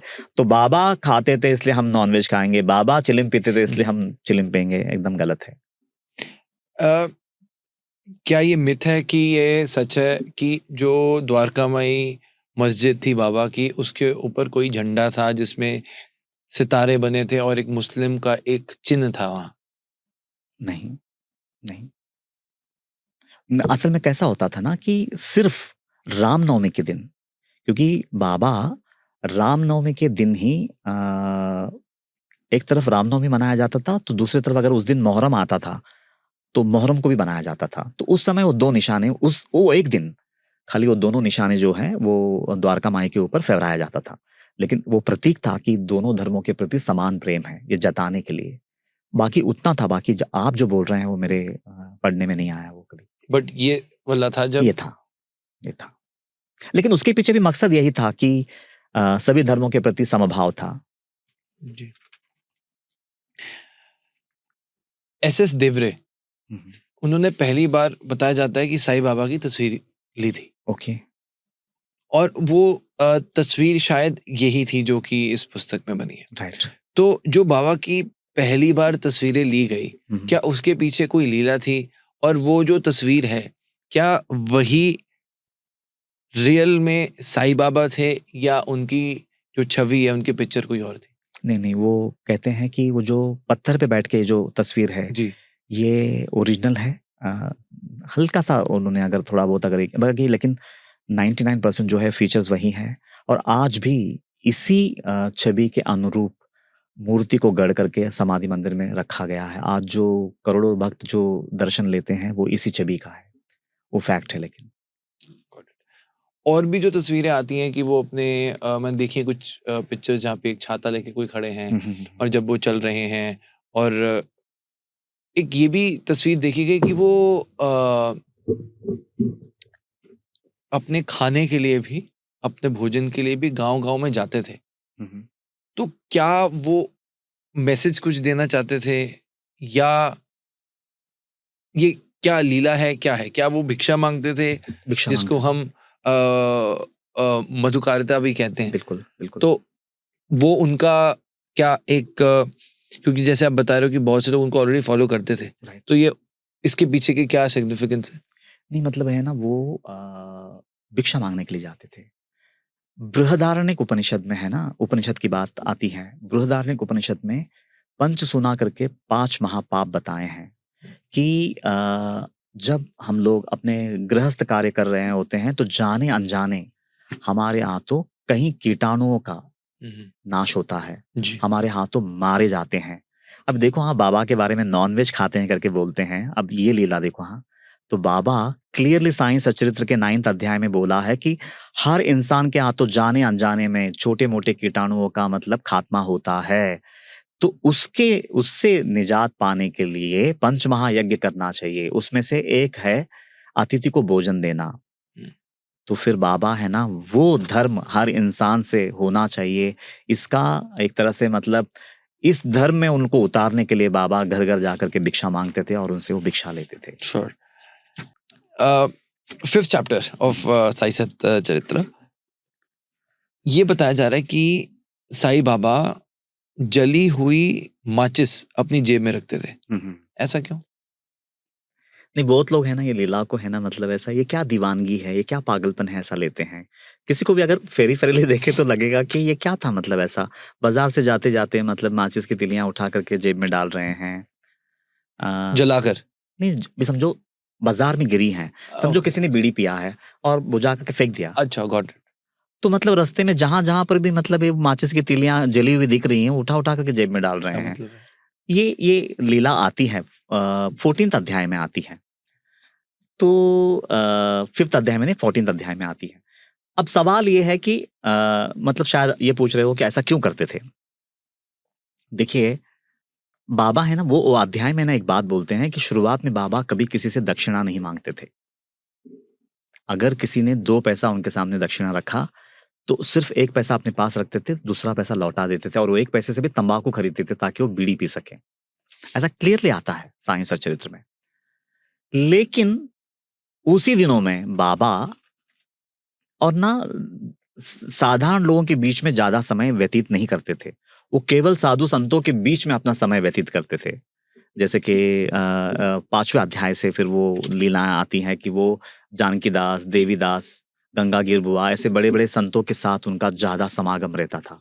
कभी मारुति के मंदिर में, हनुमान मंदिर में, तो कभी चावड़ी में, मतलब जहां उनको समय मिले तो उनके साथ उनका ज्यादा समय बीतता था।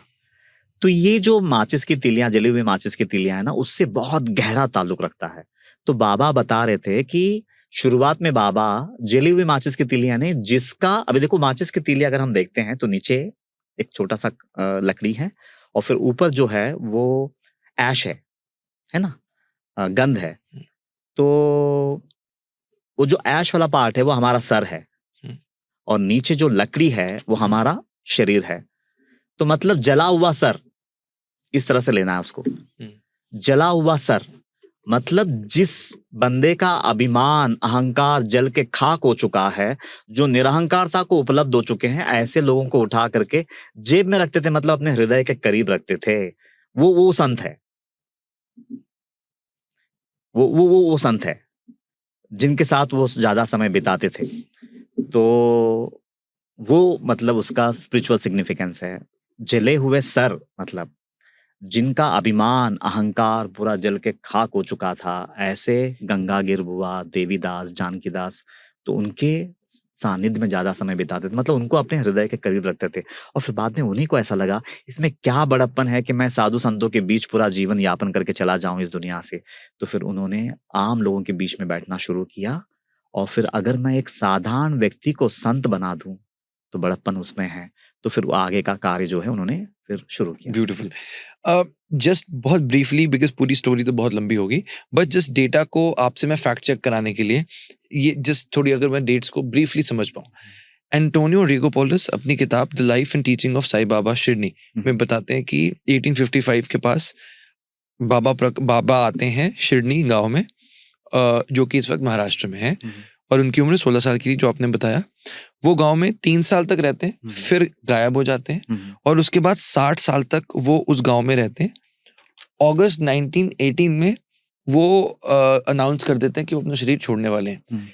क्या ये डेटा सही है? नहीं, अगस्त में नहीं है, लेकिन वो 2 साल पहले ही बोल देते हैं कि दशहरा मतलब 2 साल के बाद, वो भी किसी दूसरे भक्त के बारे में बोलते हैं कि ये 2 साल अगला दशहरा नहीं देखेगा, लेकिन वो भक्त रह जाता है, बाबा स्वयं चले जाते हैं। मतलब ऐसा तक लिखा है कि वो भक्त की जिंदगी को देने के लिए खुद चले गए। मतलब हाँ हाँ हाँ। और कौन से ईयर में उन्होंने शरीर छोड़ा? 1918 दशहरा अक्टूबर 15। 1918 18 अक्टूबर 15 15 अक्टूबर 1918। 1918 ओके। दोपहर को मंगलवार का दिन था, 2:30 बजे उन्होंने अपना शरीर त्याग दिया। ओके। ऐसा मैंने कई बार सुना है कि जो हमने स्पिरिचुअल पॉडकास्ट किए हैं कि जब कोई बहुत ही ऐसे ही सोल्स होती हैं, तो जब उनकी सोल शरीर से निकलती है तो उनके सर से निकलती है, और हल्का सा खोपड़ी में क्रैक भी आ जाता है। ऐसा कुछ हुआ था उस वक्त? नहीं, ये ऐसा तो नहीं हुआ था, लेकिन बाबा महासमाधि लेने से 34 इयर्स बैक एक घटना घटती है कि एक दिन बाबा बोलते हैं कि मैं अपने प्राणों को ब्रह्मांड में चढ़ा रहा हूँ, तो 3 दिन तक मेरी शरीर की रक्षा करना, गाड़ मत देना। अगर मैं 3 दिन में वापस नहीं आ सका तो फिर मुझे दफना देना। और भी जगह भी बता देते हैं कि वहां दफना करके एक झंडा लगा देना। और फिर श्वास ऊपर चढ़ता है उनका, और वो एकदम निश्चेष्ट होकर के, बेहोश होकर के गिर जाते हैं। और अभी 1 रात बीतता है, 2 रात बीतता है, न नाड़ी चल रही है, न हृदय की धड़कन चल रही है, न श्वास चल रहा है। तो फिर सारे गांव के लोग बोलते हैं भैया ये बचा नहीं है, गया है, ये गाड़ दो। और स्पेशली जो उनके खिलाफ थे वो तो पीछे ही पड़ जाते हैं, गाड़ दो। लेकिन एक मालसापति जिसको बाबा बोल के कह रहे थे 3 दिन तक मेरा वेट करना, वो बोलते नहीं, 3 दिन तक वेट करने के लिए बोला है, मैं तो 3 दिन वेट करूंगा। वो मांडी पे लेकर के बैठते हैं बाबा को, मांडी यानी अपने लैब पे। तो और फिर पूरी श्रद्धा के साथ 3 दिन तक वेट करते हैं। पहला नाइट गया, सेकंड नाइट गया, थर्ड नाइट गया, और फिर अर्ली मॉर्निंग ब्रह्म मुहूर्त में हल्का सा मतलब चलन शुरू हो जाता है, श्वास चलना शुरू हो जाता है, धड़कन थोड़ा सा, और फिर आहिस्ते से मतलब हाथ पैर हिलाते हुए उठ जाते हैं। तो उधर जो बोला है ना कि मैं अपने प्राणों को, अपनी आत्मा को ब्रह्मांड में चढ़ा रहा हूं, वो ये है, यहाँ सहस्रार में चढ़ा देते हैं। तो अभी वो है ना, अभी वो देखो वो लीला जो है, अब वो लीला भी लोगों को है ना बहुत चमत्कारिक लगता है, लेकिन ना वेदांत में उसका भी रेफरेंस है। कठोपनिषद पूरा उस पे ही है जी। अपना जो कठोपनिषद है ना वो पूरा उसी पे है। लेकिन अगर अच्छे से समझे तो पूरा क्लैरिटी आ जाएगा। यमधर्मराज और नचिकेता के बीच में जो संवाद है ना वो इसी पे निर्भर करता है। एक बार नचिकेता मृत्यु आने से पहले ही यम के लोक में पहुंच जाते हैं, और वहां पे 3 रात तक वेट करते हैं बिना अन्न जल के। तो यमराज आते हैं कि अरे तुम कैसे आए यहाँ पे, तुम्हारा बुलावा तो नहीं था, तुम कैसे आए? तो वैसा ही आज बाबा यहाँ पे स्वयं गए हैं, यमराज का बुलावा नहीं आया है, वो 3 रात की जो मृत्यु है उसको स्वीकारा है। तो ना कठोपनिषद में उसका पूरा ब्यौरा है। और ये अच्छा, ये सारी चीजें क्यों है? बाबा ने ये बताने का प्रयास किया है कि हे बंदे, एक दिन तुम सबको भी वो 3 दिन की मृत्यु को गले लगाना है और पूर्ण परब्रह्म बनना है। वो एक मकसद अगर छोड़े तो इस लीला का और दूसरा कोई मकसद नहीं हो सकता है। तो जो सद्गुरु हर बंदे में वो पूर्णता देखना चाहता है, उसके बारे में हम क्या मतलब बोल सकते हैं? आई वुड से कि मैं ये नहीं कहूँगा कि हम इस एपिसोड को एंड कर रहे हैं, मैं कहूँगा कि इस कॉन्वर्सेशन को एंड नहीं करें, बल्कि इस एपिसोड को आज के लिए हम थोड़ा सा रोकने की कोशिश करेंगे। आई थिंक आज बहुत खूबसूरत एक कॉन्वर्सेशन हुई। मैं आपसे अगर टू एंड दिस एपिसोड, अगर मैं आपसे पूछूं आपके लिए साईं बाबा कौन है, तो आप क्या कहेंगे आपके लिए पर्सनली? नहीं मतलब ना, अगर मैं एक इस तरह से रखूंगा, अगर एक क्वालिटी जो मैं बाबा के बारे में पूरे जग को बताना चाहूं, तो मैं वो क्वालिटी रख देता हूं। मतलब आज बाबा है ना, अपने जीवन में कभी भी जो भी बंदा आया, वो चाहे किसी सांप्रदाय का हो, वो चाहे किसी पंथ का हो, वो चाहे किसी दूसरे गुरु का हो, वो चाहे किसी दूसरे धर्म का हो, कभी भी उनको पकड़ के अपने झोले में नहीं डाला। ये एक ऐसा विशेषता है ना, मतलब कि मैं तो बोलता हूँ ना, जान देने का दिल करता है। मतलब मैंने आज तक कहीं सुना नहीं। अभी समझो, अगर कोई दूसरे गुरु का शिष्य आया, वो किसी दूसरे गुरु को मानता है और उसका गुरु शरीर छोड़ चुका है और बाबा को मुस्लिम फकीर मानता है, तो हिचकिचा रहा है जाने में।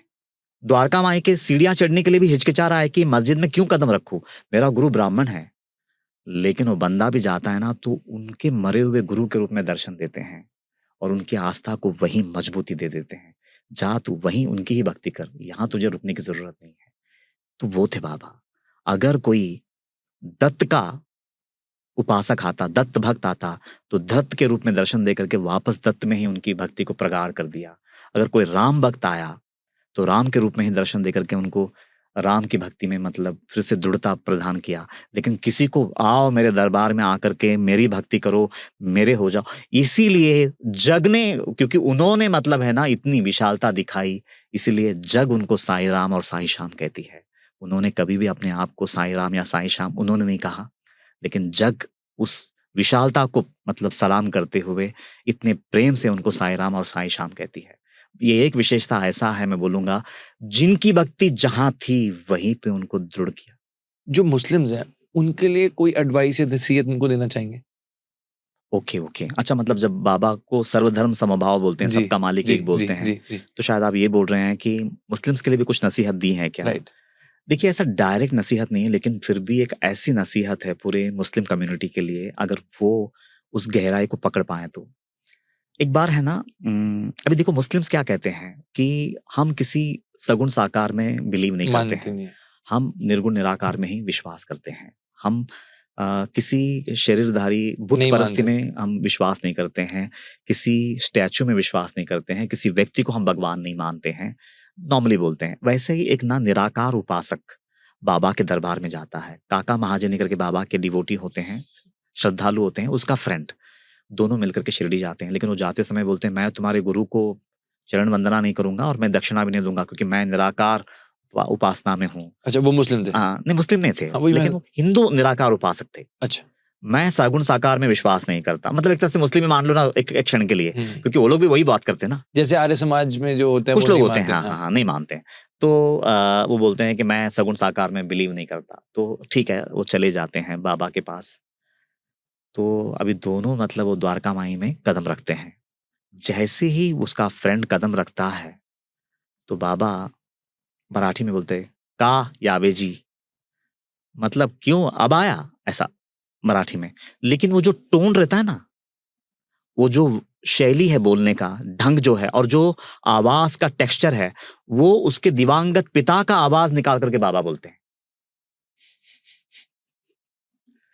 मतलब आज आया ऊटक पहाड़ के नीचे, मतलब तो इस तरह से, क्या अब आए हो, ऐसा। लेकिन वो बोलने का ढंग बिल्कुल उसके पिताजी की आवाज में, तो वो पूरी तरह से शॉक हो जाते हैं। तो मतलब इधर बाबा बता रहे हैं कि तुम लोग बोलने को तो निर्गुण निर्गुण निर्गुण बोलते हो, लेकिन तुम सगुण में तुम्हारी कितनी रुचि रहती है। तुम अपने पिता की वाणी से देखो, मैंने थोड़ा सा तुम्हारे पिता की वाणी को क्या फिर से मतलब जिंदा कर दिया, तुम्हारे आंख से आंसू छलकने लगे। कैसे बोलते हो कि तुम सगुण साकार से मोहब्बत नहीं निभाते हो? ब्यूटीफुल। तो फिर अच्छा वहां पे वो होता है, और ना आगे जा करके क्लैरिटी दे रहे हैं कि ओरिजिनल निर्गुण निराकार की उपासना क्या होती है। तो फिर वो दर्शन होने के बाद फिर वो बोलते हैं ना, मैं दक्षिणा भी नहीं दूंगा, लेकिन उसके फ्रेंड को बार बार देते हुए देखता है, तो लगता है कि मैं भी कुछ दे दूं। तो फिर बाबा बोलते हैं, तू नहीं देना चाहता था इसलिए मैंने तुझसे नहीं मांगा। अच्छा ठीक है, अगर तू देना चाहता है तो 17 रुपए दक्षिणा दे दे। 17 ही क्यों? हाँ, बड़ी बड़ी बात है, 17 ही क्यों? देखो, पंच ज्ञानेन्द्रिय, पंच कर्मेंद्रिय, पंच प्राण, मन और बुद्धि, जब ये 17 तत्व पूरी तरह से सदगुरु को समर्पित होती है ना, उसके बाद आप निर्गुण में प्रवेश करते हैं। हाँ, उसके रहते हुए आप निर्गुण में प्रवेश कर ही नहीं सकते हैं। बहुत तो सही। ये भी एक बाबा ने मतलब बहुत गहरा राज खोला है। अच्छा, तो अब वो दोनों ना वो दर्शन हो जाता है वो, लेकिन वो पूरी तरह से प्रफुल्लित हो जाते हैं और फिर निकलने का फिर सोचते हैं। तो जब रिटर्न जर्नी में लगते हैं तो बहुत मतलब ऐसा घना बादल छाया रहता है। तो बोलते हैं कि बाबा शायद बरसात होगी, पता नहीं रास्ते में तकलीफ तो नहीं होगी? बोलता कुछ तकलीफ नहीं होगी, तुम निकलो यहाँ से।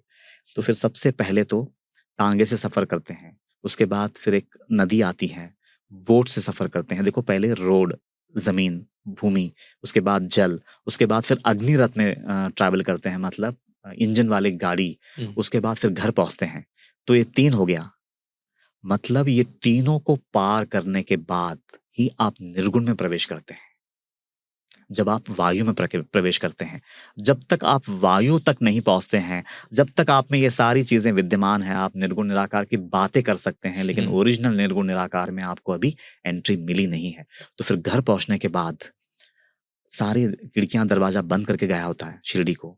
तो आने के बाद जब जैसे दरवाजा खुलता है तो 3 चमगादड़ अंदर रहते हैं, 2 मरे 3 क्या? चमगादड़, चमगादड़, हाँ, ओके। 2 मरे पड़े रहते हैं और 1 जिंदा रहता है। वो जैसे खिड़की खुलती हैं वो फुर करके उड़ जाती है। तो बंदा बोलता है कि अरे ये मैंने खिड़कियां दरवाजा बंद रखे थे तो ये अंदर थे पहले से ही, और इनको देखो 2-3 दिन मतलब खाना नहीं मिला, पानी नहीं मिला, तो इन्होंने दम तोड़ दिया। लेकिन वो एक की जिंदगी शायद बाबा को बचानी थी, इसलिए मैं टाइम पे आया और वो बच गया, वो निकल गया। वहां पे वो कहानी खत्म होती है। लेकिन है ना, वो लीला में बाबा एक बात बता रहे हैं कि वो 2 चमगादड़ जो मरे हैं ना, वो ये 2 आंखें हैं। ये दोनों जब मरती है ना, ये सगुण साकार जब मरती हैं पूरी तरह से बगैर अन्न और जल के, तो उस दिन मतलब वो तीसरा नेत्र, ये जो त्रिनेत्र है ना, वो तीसरा चमगादड़ उड़ जाता है, ब्यूटीफुल। उड़ जाता है। तो बहुत गहरा है। और वो ये बोल रहे हैं, जिस दिन आपका नाता अन्न और जल से हमेशा के लिए कट जाए, आप उस परमात्मा की, उस अल्लाह की इबादत में आप इतने रम जाओ कि आपको भूख और प्यास की सुधि ही ना रहे, उस वक्त आपको बोलने का अधिकार है कि आप निर्गुण निराकार के उपासक है, उससे पहले नहीं। ये बताना चाहते थे बाबा। Beautiful, thank you so much Krishna ji. आज के पूरे एपिसोड में मैं ये चीज़ ज़रूर कह सकता हूँ, क्या है, आई थिंक आज पूरी कॉन्वर्सेशन से लोग अपने बहुत चीज़ें सोचेंगे, ओपिनियन बनाएंगे और कमेंट्स भी करेंगे, आई एम श्योर। पर मैं ये ज़रूर कह सकता हूँ कि आपकी जो श्रद्धा है, इट्स ब्यूटीफुल, एंड आपके अंदर भी एक you have a aura that you carry, जो स्टार्टिंग में भी था और पूरे एपिसोड में आई एम श्योर सबने वो फील भी किया होगा। Thank you so much for your time, and बहुत अच्छा लगा आपसे मिलके। ओम साई राम। ओम साई राम, ओम साई राम, ओम साई राम। आज का पूरा शो देखने के लिए दिल से शुक्रिया। एपिसोड कैसा था मुझे कमेंट सेक्शन में जरूर बताइएगा। चैनल को सब्सक्राइब भी अवश्य करें, क्योंकि सुपर टॉक्स एक मूवमेंट है जो हमारे देश का भविष्य उज्जवल बना रहा है। जय हिंद।